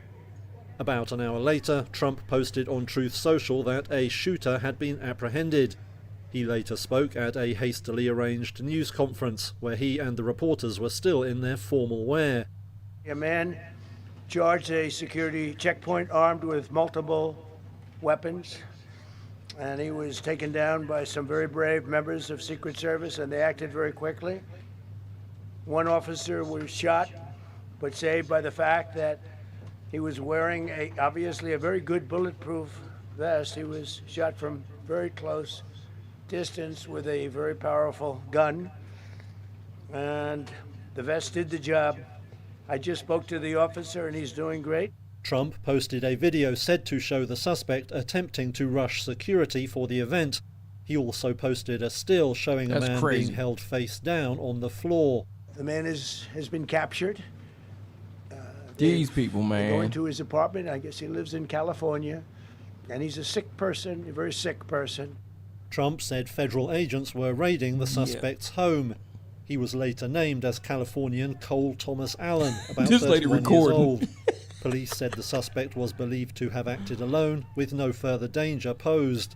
An official said the FBI... That's funny shit. That lady recording. Because you know how we used to do when... I mean, imagine if we grew up with cell phones, all the drive-bys and all the crazy shit we saw growing up. Man, we would be recording every damn thing. We'd be like, oh man, drive-by. NWA at first came out, all the crazy shit was going on. We'd be recording every damn thing. We was like, no, duck, run for cover, and survive and live. But that's why half these people are dead now. They always recording shit. And people are, oh, the cameraman never dies. Oh yeah, the cameraman's probably, you just never see the video because the cameraman's dead. That's what it is. The only video you're going to see is the camera people that lived. That's it. So, oh, I'm way out in Arizona. So, okay, encouraged to have a deck built on the house in South Carolina. Oh yeah, man.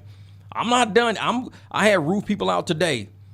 And like I said, right now, man, it's irritating me because the roof prices keeps changing. We agreed on the price. I got emailed the price. Everything came through. Perfect. Guy came today. The price was set. Everything was good. I was just about to get him a deposit. I got back outside, and he was talking to the boss on the phone. And they were like, oh, yeah, we got the price right here. But he said, this is the issue right here. We're going to have to, because of supplies and all this, we're going to have to charge you like an extra $1,700. But it's... I'm like, wait a minute. I've had this price in my email for over a week. You show up today with the exact same price. You show up. We ready to do the deal. I'm finna give you the deposit. And then you tell me, actually, as I'm on the phone with my boss, it's going to be like an extra $1,700.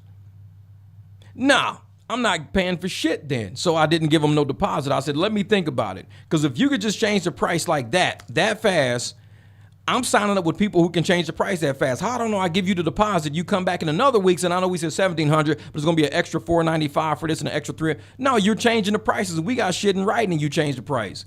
So no, I'm cool. So I don't like doing business like that. I don't. You don't come up on me and tell me this and this and this and we're going to change the price. I don't care if the price has to change. That's cool. But if the price changes, the whole deal changes. Everything changes. We're not doing the same payment plans and nope, everything's different now. So I'm gonna need to think about it, rethink about going with that company, because I got another couple of companies who want to do it too. So I'm gonna either choose from a company who's going to give me something, and there's a company who actually gave me something in writing that's different from what they told me on the patio. So we sitting on the patio chatting. They sent me the stuff over, and I was like, this is not what we talked about. Oh, yeah. I'm like, this is what we talked about. This ain't what we talked about. And I'm an accountant. I worked in casino, and we dealt with contracts. That's all we dealt with was contracts back then. We always dealt with contracts. If you go to court, they don't care what you agreed on your patio. They don't care what you talked about in your driveway. They're going to go off that contract sitting in front of you. So when people are telling me all of this shit, and then the contract don't look like nothing we talked about, and they say, oh, no, don't worry about that. Don't worry about that. I'm going to cover that. Don't even worry about that. I'll cover that. Yeah. When the shit's all done, I'll cover that. They're going to say, well, how come he said he's going to cover it? Why is it not on the contract?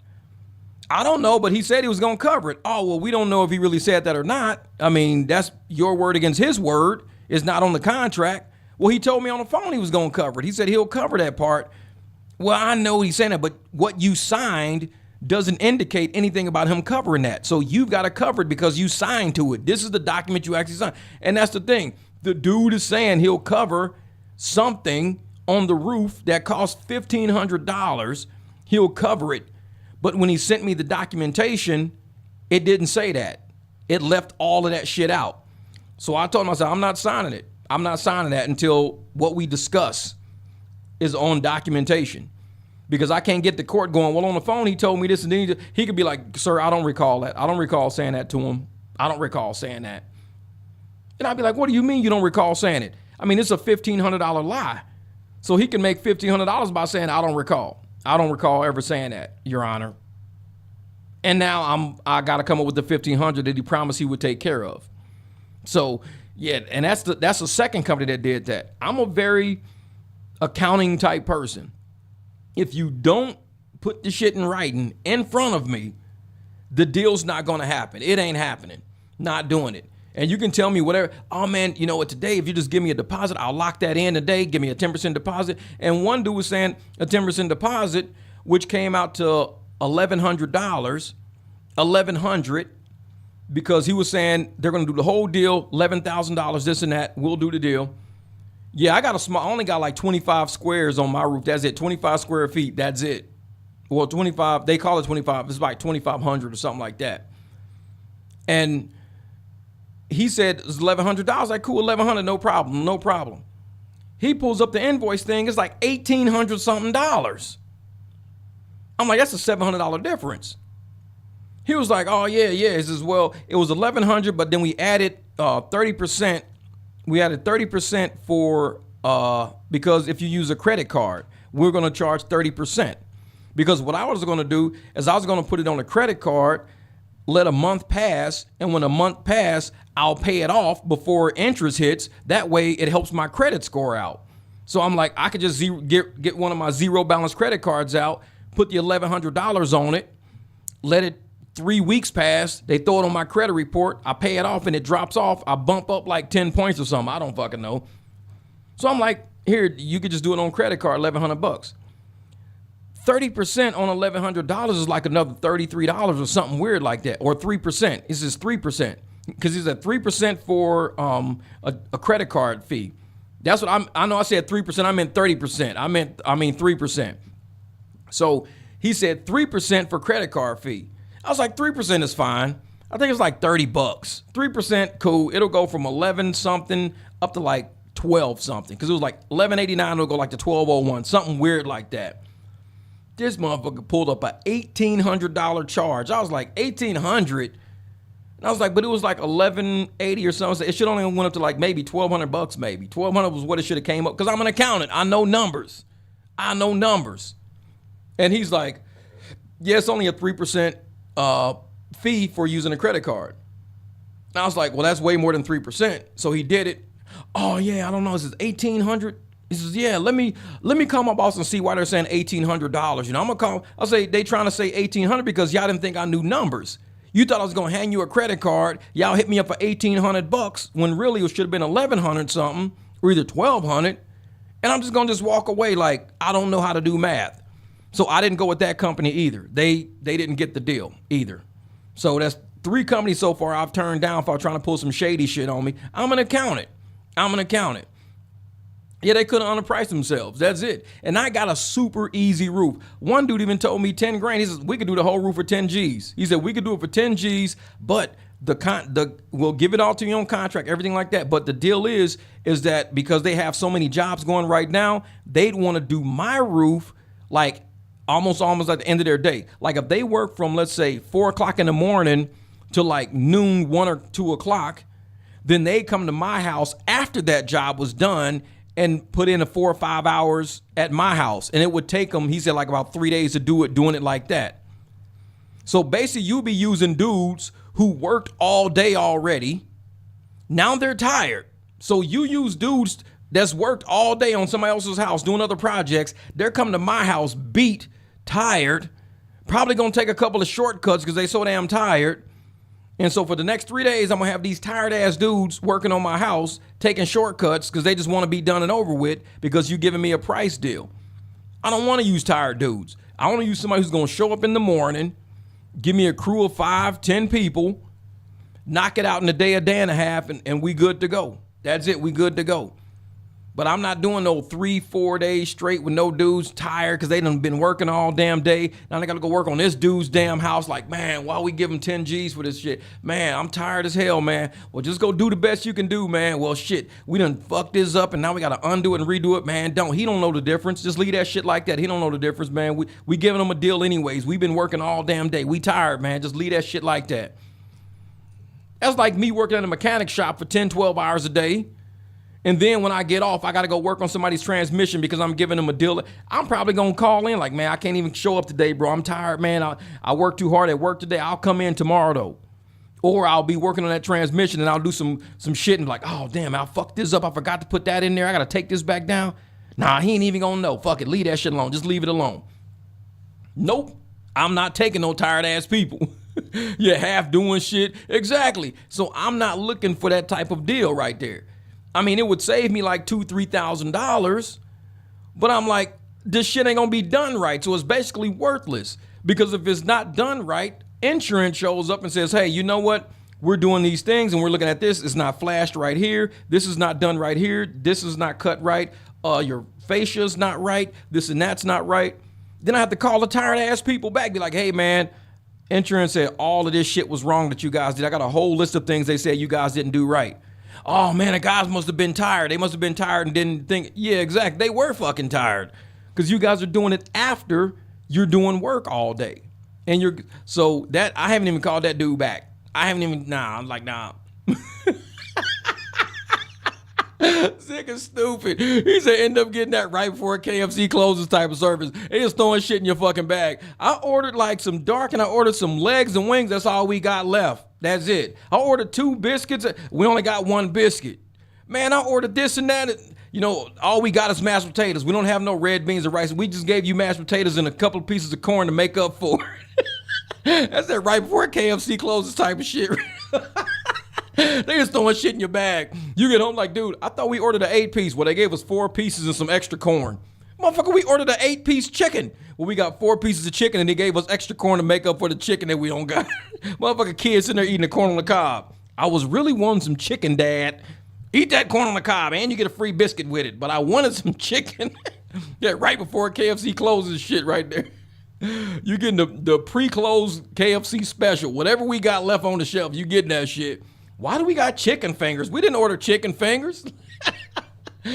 Right before we close, that's what you getting, shit, man. I'll order some wings, some thighs, some backs. Motherfuckers just threw some chicken fingers in there. Here's some chicken fingers. We ain't got none of that shit. You ordered a whole bunch of shit we ain't even got cooked yet, man. We about to close in a minute. Here, just take that. Bro, I didn't order this, though. The corn all rubbery and shit. Exactly. Is that corn? That should be all shriveled up. You're like, man, what is this? Are these Raisinets? A corn? What the hell is this, man? Fucking hard ass corn on the cob. You're like, man, you done order biscuits. They done gave you cornbread instead. We ain't got no biscuits. We gonna give you cornbread. I don't like cornbread. Well, that's all we got, so we just gave it to you. I don't like cornbread. Eat it. Like these motherfuckers are your parents and shit. Eat it. Just take it. Like, but I didn't buy it. I just paid $26 for an 8-piece with this, and you gave me 4 pieces of chicken. Man. So So how the hell we get a ham sandwich? Oh, because bro, today he didn't take lunch and that's all he had left. So we went in the fridge. We got his ham sandwich out the fridge. He didn't have lunch today, so his wife made it. She makes some pretty good ham sandwiches. So we just gave it to you because we ran out of chicken. I didn't order no ham sandwich. I don't know that dude, wife. Don't be throwing his motherfucking ham sandwich in my bag. I just paid $23 for a piece. Bro, that ham sandwich is good, man. I've had one before. She know how to make ham sandwiches. Man, I ain't eating this shit. Hey, we about to close. This is right. We about to close, and that's all we got right now, man. I know Anthony gonna come sue KFC. They gave me a ham sandwich and some chicken fingers. I ain't order that shit. Man, telling you one of these fools, man, they be doing some crazy shit right before. That's that KFC right before close. Yeah, so I ain't got my roof done yet, man. I'm dragging my feet on it because I can't finish out from. I think this patio deck. Oh, it's right here. It stops right back here. So the patio deck stops behind me actually. But I gotta take it all the way to the end of the house. But I don't want to do that until they get all those shingles out of the way so shit don't damage my build. But as soon as they finish with that, then like I said, it's gonna take me 2 days, maybe 2, at least 2, because I'm gonna have to paint 2 to finish the build out of the patio thing going all the way across the patio cover. And once that's done, then I'm good. Then the backyard can take a break for a while, relax for a minute. But yeah, I'm not, man. I can't use no tired people, man. I can't do it. What did Benny Johnson say? Let's see what Benny Johnson was saying. Hold up.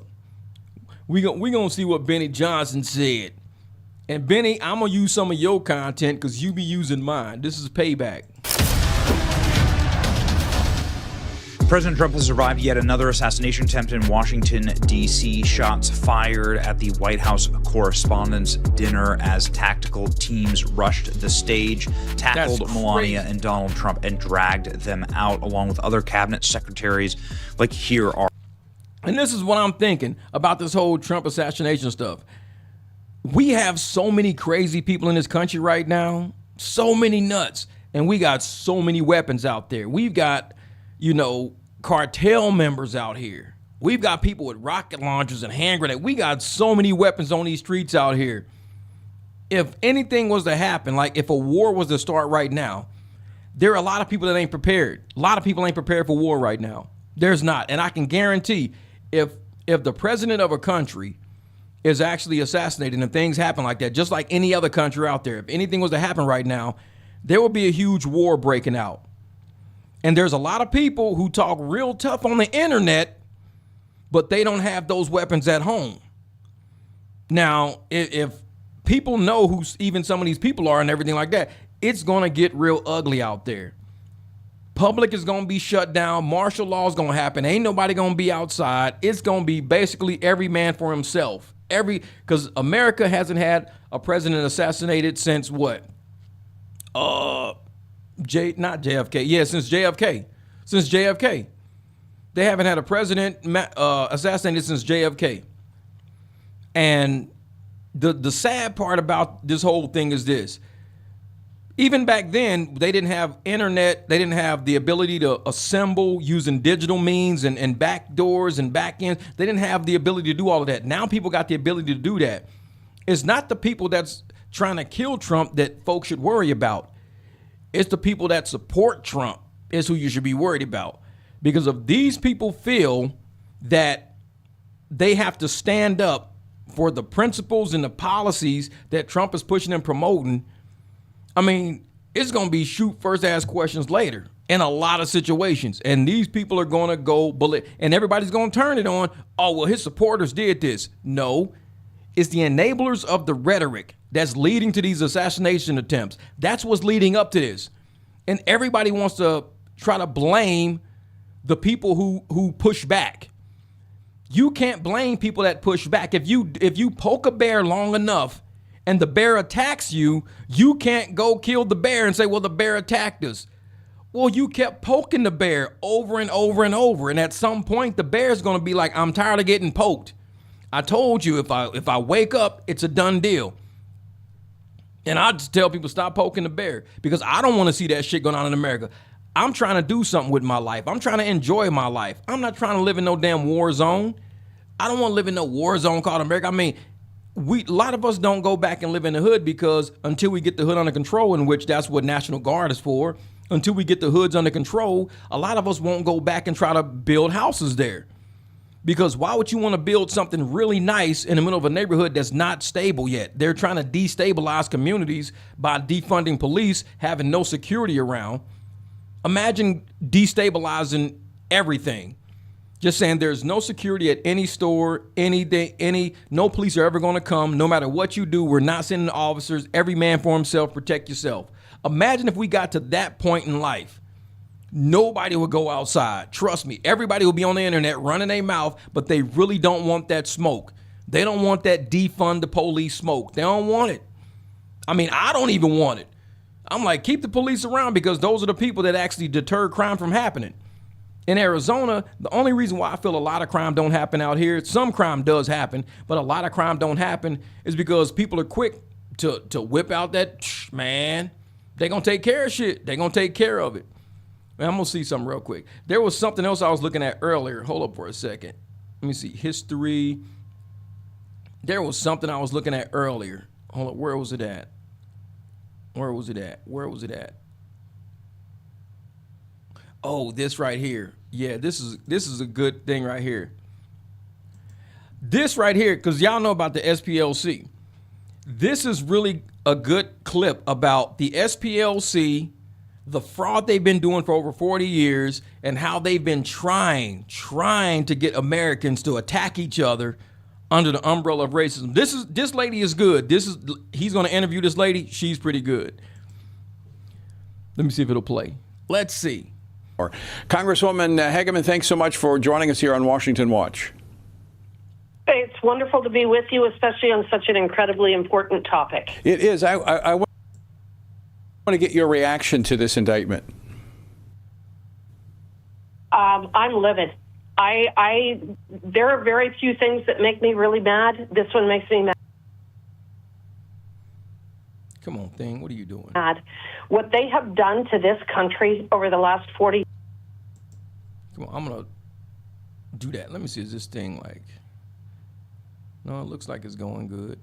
Looks like it's going good. Let's see something. I'm going to look at this other screen over here. Nope. This looks good. I don't know. Why is it... years. They have done such lasting and horrific damage to race relations, to families, it is stunning to me, the fraud and the criminal activity here, and every one of them should be prosecuted and thrown in jail for life. In addition to which, what they have done to our country, they have torn us asunder with false allegations of racism and hatred and danger, and I've known for a long time. And that's what I don't think people understand. When the SPLC is doing this and stoking up racial fears, and you're creating racial hoaxes and racial frauds, you're not giving credence to the true racism and the true fraud and the true things that are going on out there. Imagine a group of women who decide to hire a law firm to go out and pay people to make false statements about men assaulting them, just so they can find out who the real abusers are. Like, these women are actually informants. We send these women into bars to make fake claims about assault against guys and get them, put in jail, and they lose their jobs. They lose it because we want to find out who the actual true men who are assaulting are. You can't do that.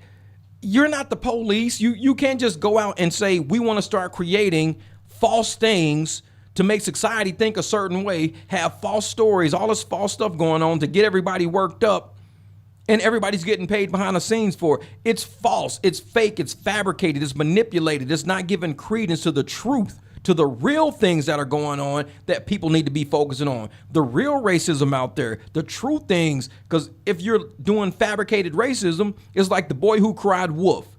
So if you're paying for all of these people to go out there and cry wolf when really there's no wolf, when a wolf really appears, nobody's going to take it that serious because they tired of it. Oh man, we're tired of this. Here we go again. We're tired of this. Here we go again. White supremacy. White supremacy, here we go again with this again. Here we go again. So you're not giving credence to the true instances of racism and white supremacy. And this is what I was trying to illustrate to people, even on my other account or whatever. Lying and trying to claim for 40 years that, well, these are informants when nobody's ever went to jail, nobody's been indicted. No, so it was all just moving money and funneling money from fake companies. If you're a true law firm doing honest, true business, why create all of these fake companies to do this and to pay these people from? You can't create all this fake shit around, pay people from the fake companies, then in the end claim, oh, it's innocent, they were our informants. Well, why don't you just pay them from the law firm? Because they wanted to make it look like something else so it couldn't be tracked back to them. The law firm didn't want to be discovered to be the one that was paying for all of this. So they created all of these fake companies. If it was on the up and up, you wouldn't have to create a fake umbrella for something that's on the up and up. You just be legit from the get-go and say, these are informants. This is what we're doing.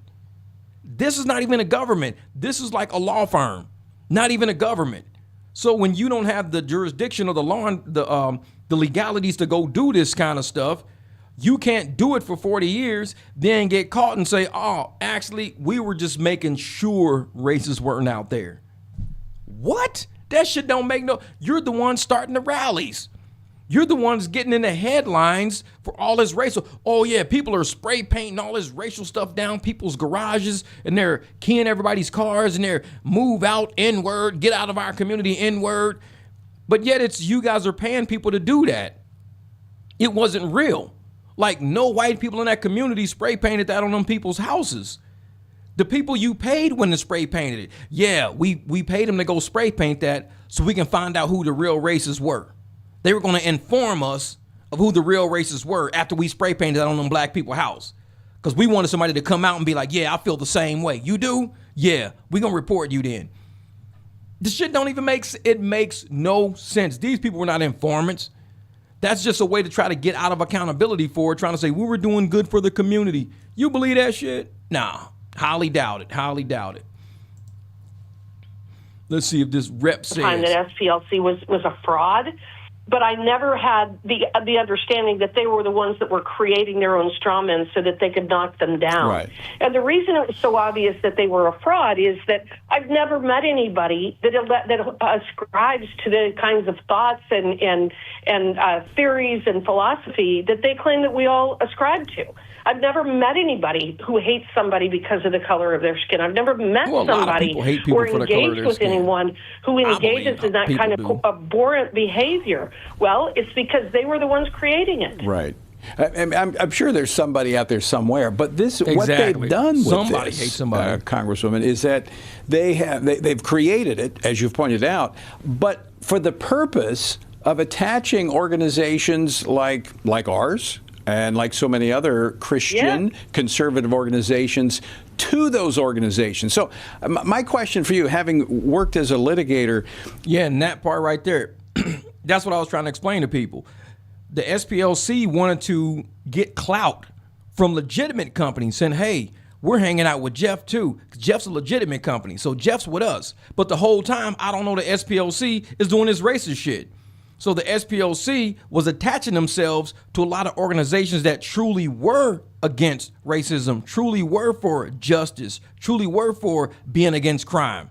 So they were trying to attach to other companies just to have that clout like, hey, we're with these people. We're with these Christian organizations. We're the SPLC. We're with Christians. But the whole time they were paying white supremacists to do all of this shit. It's like you can attach yourself to churches and Christian organizations and all these community organizations and all these, because none of them even know, because SPLC never called them and said, hey, just to let you know, we are paying people to go do racist shit so we can investigate racism. They never said that. If it was on the up and up, they would have said that, hey, listen, we actually pay people. We pay informants to go out and infiltrate the KKK. You guys cool with that? So they never released none of that information, never told nobody that, because they didn't want nobody to know that all of this shit was fabricated and manipulated so they can get funding. It was all about how can we get money? How can we get people to donate for a cause that we're creating? It's like if you want somebody to say, hey, we don't want to, we don't want pets to be harmed. Let's say we don't want dogs to be harmed.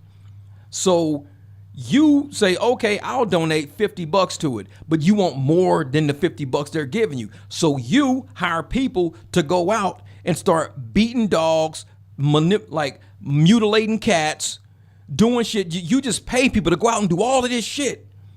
And you say, listen, we need more money. Look at all this tragedy going on out there. They're out there mutilating dogs and cats and killing dogs and cats. We're against that. If you're against it, then why are you paying for people to do it behind closed doors? Oh, no, these are actually our informants finding out the people that actually do that kind of stuff. No, you're actually paying them and they're in the groups going out and doing it. Yeah, but we're going to find out who are the type of people that do that. We're doing it, but we're doing it to find out who really does it. So we're doing it on purpose to find out who's really doing it. No, that shit don't sell. It does not sell. That shit just don't sell. People are smarter than that. And that's what they don't get. In this process, as more information becomes available, I think there's more of a criminal conspiracy here than what is in this indictment. Could we see additional charges or activities coming against them? I absolutely believe so. The way that I have looked at this is I think this is kind of the bare bones to get it out there, but there will be additional charges because, as you say, this is a broad conspiracy, and it was for purposes of racking up literally tens of millions of dollars. With just one hoax, they raised $65 million. So I'm looking at what can we do? What can Congress do to make this so absolutely costly that nobody will ever engage in this kind of behavior again? I mean, even if they have to forfeit all of their ill-gotten gains, which I would argue that since they've been doing this since the 1980s, all of the money that they have raised is fraudulent. But I think that we ought to look at it that they also owe the taxes because they were a nonprofit. What would the taxes have been on all of that money over the years that they have raised that? They should also have to back pay all those taxes. But in addition to which, I think that we ought to start considering things like treble taxes, that if you engage in this kind of behavior where you're defrauding the federal government of tax revenue based upon a fraudulent conspiracy, then you not only have to pay back taxes, but you have to pay them three times the amount of your taxes. I also would like to see changes to the laws surrounding piercing the corporate veil. For those folks engaged in this kind of behavior, they should not be able to say, well, it's the corporation that did it. They should be personally responsible and perhaps responsible for attorney's fees. What about statute limitation? I agree with that. If these companies are caught actually going out there and it's like somebody going out starting fires and then saying, well, we only started fires to find out who's doing arson. So we embedded ourselves in arson groups. We went out and we've been starting fires since the 80s. We've been burning buildings since the 80s. We've been burning up cars, burning people's houses just to find out who these arson groups are really after. But you've never taken anything to the police? Nope. You never charge anybody, indict. You don't have a list of names. Nope, I don't have none of that. So you've been doing this for 40 years and you don't have a single name of a single arson who you've went out and burned houses down with and everything else. Nope. That's how this is. They're trying to claim that they were paying informants to go out and do all this racial shit for 40 years straight, but not a single person has been indicted. A single person hasn't been arrested. Nothing has been thwarted. Like they haven't said, oh yeah, these KKK members are finna go over here and do this and we send the police in. No, nothing ever happened like that. They've basically been saying, we're going to pay people to go burn houses. Then we're going to take donations against fraud, against fires and say, hey, donate to our anti-fire committee. And what we do is we prevent houses from burning down because we know burning houses is really rampant right now and it's going crazy right now. So if you donate to our corporation, we help do things to prevent houses from burning down. And so everybody's donating all of this money to prevent houses. So yeah, man, it's crazy. Houses are burning down left and right, dude. This is crazy. We should donate to this company. Yeah, donate to this company. Give the money to the SPLC. They'll help keep your house from burning down, bro. They're really good at it. But yet they're the ones who are going out and doing it. They're the ones paying people to go burn all the houses down. So they're making money on the front end, on the back end of shit that they're doing. That's what people are not remembering. And people are sitting there going, no, these are informants. What information have they ever given to law enforcement in 40 years? Nothing. If it's taken you 40 years to find racism, 40 years to find it, and you find absolutely none, and you've been putting millions and millions of our tax dollars and swindling taxpayers, putting money to all these fucking little programs, informant programs, and you've never got any information from these informants you claim, never stopped nothing from happening, then it's fake. It's just you shoveling money around. It's money laundering. It's racketeering. It's theft of funds. And like you said, they should be paying punitive damages up to 3 times the amounts of what they stole. They should be paying for that shit. But the thing is, it's not going to happen because we have some very slow-minded people out there. Oh, it was for getting information about racism. Okay, what information did we get for our money? Did they stop the Twin Towers? Did they stop anything from happening? What did they stop with that information? What did they stop after 40 years and paying all these informants? Can you tell me what did they stop? Nobody, no, I can't tell you, but I know what it's for. No, it's because you're an idiot that believes anything these people tell you. That's why they do it. If they didn't think anybody would believe this shit, they wouldn't have just made it up out of thin air. Oh yeah, it's informants. We're paying informants to show us where the races are. But they are the racists you're giving money to. But they're informants. They're racist, but they're informants telling us where the real races are. Okay, so what have you guys prevented with all this money? Have you talked to law enforcement? We ain't found nothing yet, man. We've been doing this shit for 40 years. We gonna find it, bro. Nah, for 40 years, you've been creating racial tension. For 40 years, creating racial events and incidents. For 40 years, you've been doing that to make sure that the newspaper headlines got all these people thinking, oh, it's white supremacy. Oh, it's racist. All this, because you've been doing it. You're the one doing it. And now that it's exposed and it's busted or whatever, now what? When's the next big rally we gonna see? We probably won't see one. When is next KKK? We won't see because nobody's funding it. You won't have people out protesting if you don't fund protesters. Where all these protesters, you see protesters in California protesting in New Jersey, then the same people protesting in Seattle, and the same people protesting in Texas, and the same people protesting in, who's flying these people around? Who's putting them in hotels? Who's buying them all of this food? Who's paying their bills at home where they live while they all over damn America? Somebody's funding these people, and it's our tax dollars funding them. Americans are being ripped off, robbed. The money should be going to community events, programs, housing, food.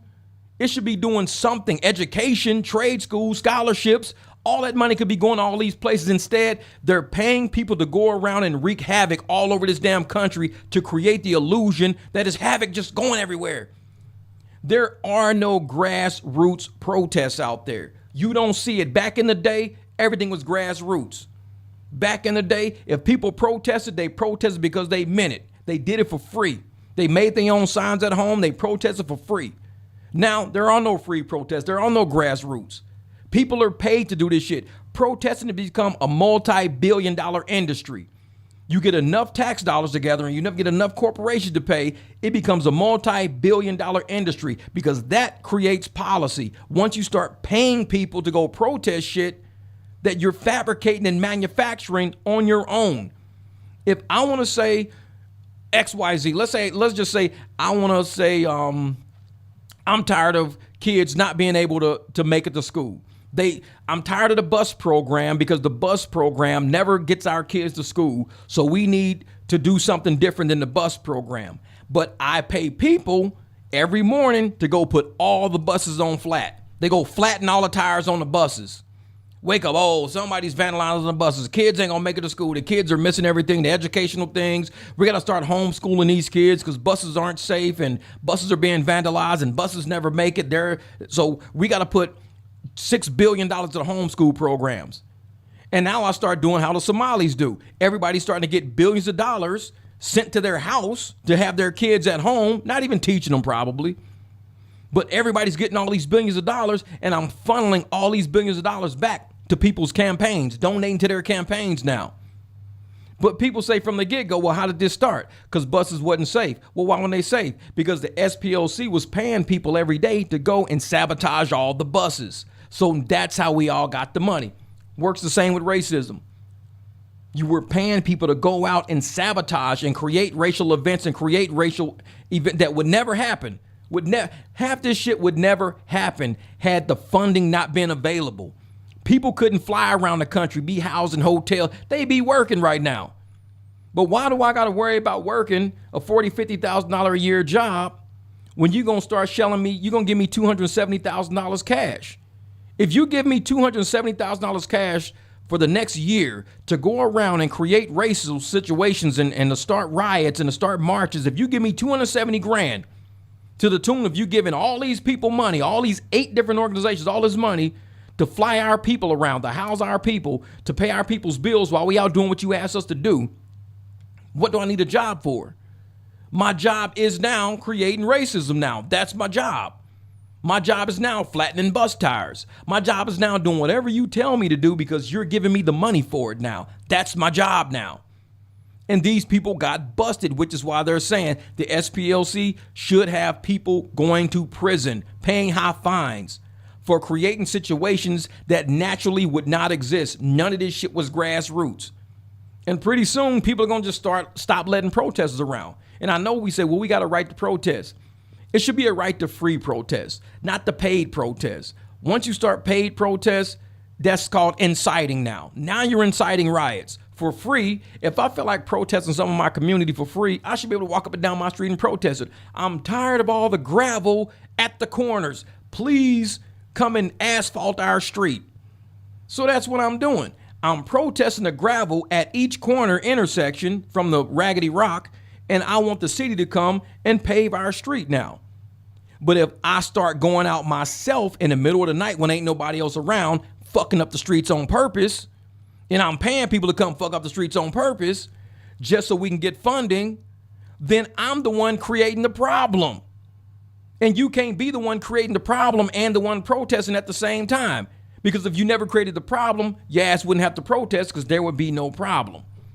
That's what all these people are getting busted for. They're doing this shit and they're all getting caught. And I when hope this they information find out. comes out for its victims, the victims of this organization, the Southern Poverty Law Center, who have, we've passed now that this information's out, some of like the attack on the Family Research Council has passed the statute of limitations. Should that be something that should be considered? I think that we need to look at it. The fact is that the statute of limitations on things doesn't necessarily start until you knew or should have known. So I would argue that I'm not sure that it has passed on they were the ones concealing the information. They're the ones with the unclean hands. Why should your cause of action against them be barred? Oh, I hate when that thing starts happening. It starts dragging like that. Whatever. Yeah, well, it's almost 1:30 in the morning anyways, but this video here, this was a really good video right there. And a lot of people are catching on to what the SPLC did, and a lot of the slow people out there still, those were informants. They weren't real racists. They were just informants telling people where the racists were. I'm like, bro, you real slow. This is how they end up getting votes from people who just think really slow, like participation trophy culture. The people who they ride the short bus, they don't think fast, they're not at that adult level of mentality. They, like I said, living with their mom, eating tuna fish sandwiches and shit, they don't think that fast. And they still be like, yeah, I'm gonna vote next year. For what? Free jelly beans? If we vote for free jelly beans and everybody gets free jelly beans, just go sit your ass down somewhere. This is adult business, bro. This is adult business. But in the meantime, I appreciate you guys for rocking with me on this live stream. And it was a late night live stream. And normally I don't do late night lives, but it was trash rides out earlier. But it's about 1:30. I'm going to turn my apps on, see if I can get a black ride. Let me see. Let me turn it on right now while I'm still on this live stream. Let's see what we can do. If there's any. No, there's nothing out. Well, it's a lot of pink all over the whole city. That's about it. It's super pink over the whole city right now. Let me show y'all what I'm looking at. This. Like it's super pink over the whole city, which lets me know that it's probably people out there. There's people out there that need a ride, and I'm like, for $100, I can take you. I do 2 or 3 rides, $100, I'm done by 3 o'clock in the morning, man. He said, sounds like a person who has an AA program and owns a liquor store across the street. Exactly. It's a setup. It's a setup. You know, it's like, bro, you sitting there getting everybody drunk and fucked up, but then you turn around and say, yeah, I got an AA program right across the street for anybody who don't want to drink or whatever. Dude, you're the one who's doing it to us. You're screwing it. Yeah, exactly. And like I said, you make the disease, you make the cure. You make the problem, you create the solution. It's like cyclical. And if you're allowed to keep creating the problem, then what? Say, oh, thank you. Sent for 2 Jews, appreciate you. So if you can sit there and create your own problem and create your own solution and create your own problem, create your own solution, it's a circle jerk. You just keep taking people in loops the whole time. You never run out of business. You never run out. You just keep going in circles. And I'm like, people can see it a mile away. The smart people see it. And we go, okay, you create the disease, you create the cure or the treatment or whatever. And you just keep making money on that. It's repeat business. And racism is repeat business. Because if you can keep people believing that these people want to do something to you, but if you vote for me, I can keep them from doing something to you. I can stop the white supremacists, but you got to vote for me to do it. If you vote for them, you're not going to stop the white supremacists. But the whole time, you're paying them to pretend to be them. They were paying these white supremacists to pretend to be Trump supporters. So you're getting all these people getting money from the Democrat leaders. All these people getting money from Democrats going, hey, man, I need y'all to pretend that y'all really support Trump. I'm going to give you $270,000. Pretend you support Trump. Wear Trump hats. Go over there and do some racial shit. Say some most outlandish racial shit you can find, but make sure you wearing that damn Trump hat. And make sure you're at that Trump rally. Go say that. And we looking. We on camera watching. You go over there. You get your 270. We'll give you half now and half when you said all that shit that you should be saying on camera. So they do it. And everybody's like, oh, Trump's surrounded by racists. Look at this shit. He's surrounded by nothing but a bunch of KKK ass racists. And they sitting around like, man, I just made $270,000. You got any other events we can go to? Oh, yeah, we got an event coming up next weekend. You want to go? Yeah, I'll go there and say some racist shit, too. What you need me to say? Oh, well, make sure you say this and make sure you call Mexican people this. We need you to talk shit about Mexicans. Make people really think you hate Mexicans. Okay, you got another one of them Trump hats? I'm going to bring my cousin with me this time. Man, we got a whole bag of Trump hats. Go grab one out of there. We'll send you half the money and get... They're creating the shit. Oh, these are informants. They're informants. Yeah, they're telling us where the races are. Like... You really believe that shit? Come on, man. You got to be smarter than that. But in the meantime, we're going to be smart. We're going to shut the grill down. Like I said, we're going to start the 5 a.m. morning show pretty soon to where I will be doing. And I'm going to have this morning show a lot sooner than I thought because I just got some new equipment that I've been waiting on for this. So now I have a constant battery pack for the big Nikon because I want to use the Nikon. A constant battery pack. I also have a shutter machine that keeps my shutter open for at least 30 minutes. So the shutter stays open for at least 30 minutes instead of 5 minutes. The constant battery pack, so I got to keep switching batteries all the time. I'm building up my equipment for the morning show. So once we start doing it, it's got to be smooth. We're going to be doing early mornings, and the video will be sitting there for people who wake up after that who want to just have something to enjoy. But keep coming to the barbecue. We're going to get it together around here, man. I appreciate you guys supporting me, rocking with me, helping me build this channel. We're going to get somewhere with it, man. People are going to listen. And even if you don't agree with us, totally cool. At least think about it and come to the table with information and true support and documentation, way more than just rhetoric. Come to the table with something other than, well, Trump. It's like, it's not good enough. We need actual evidence. We're going to take all of this stuff to court. We got to have something to take to court. And that's the way I look at it, man. You guys be safe out there. Thank you, Ms. Juana. Appreciate it. This was an awesome live. Really appreciate your real help. As you know, barbecue, I'm still learning from you and Nia. Nia's out there. I seen her today dropping a few videos. I was out ripping and running, but I got to get on her channel and see what she's up to. No problem, Ms. Juana. You be easy out there, lady. And the rest of y'all have a great Saturday night, early Sunday morning. We'll try to be live, man. We'll try to be live. See, where do I get all this energy? I sleep all day. I took a good nap today. I ain't wake up today till 6 p.m. That's what I do. I take naps. Yeah.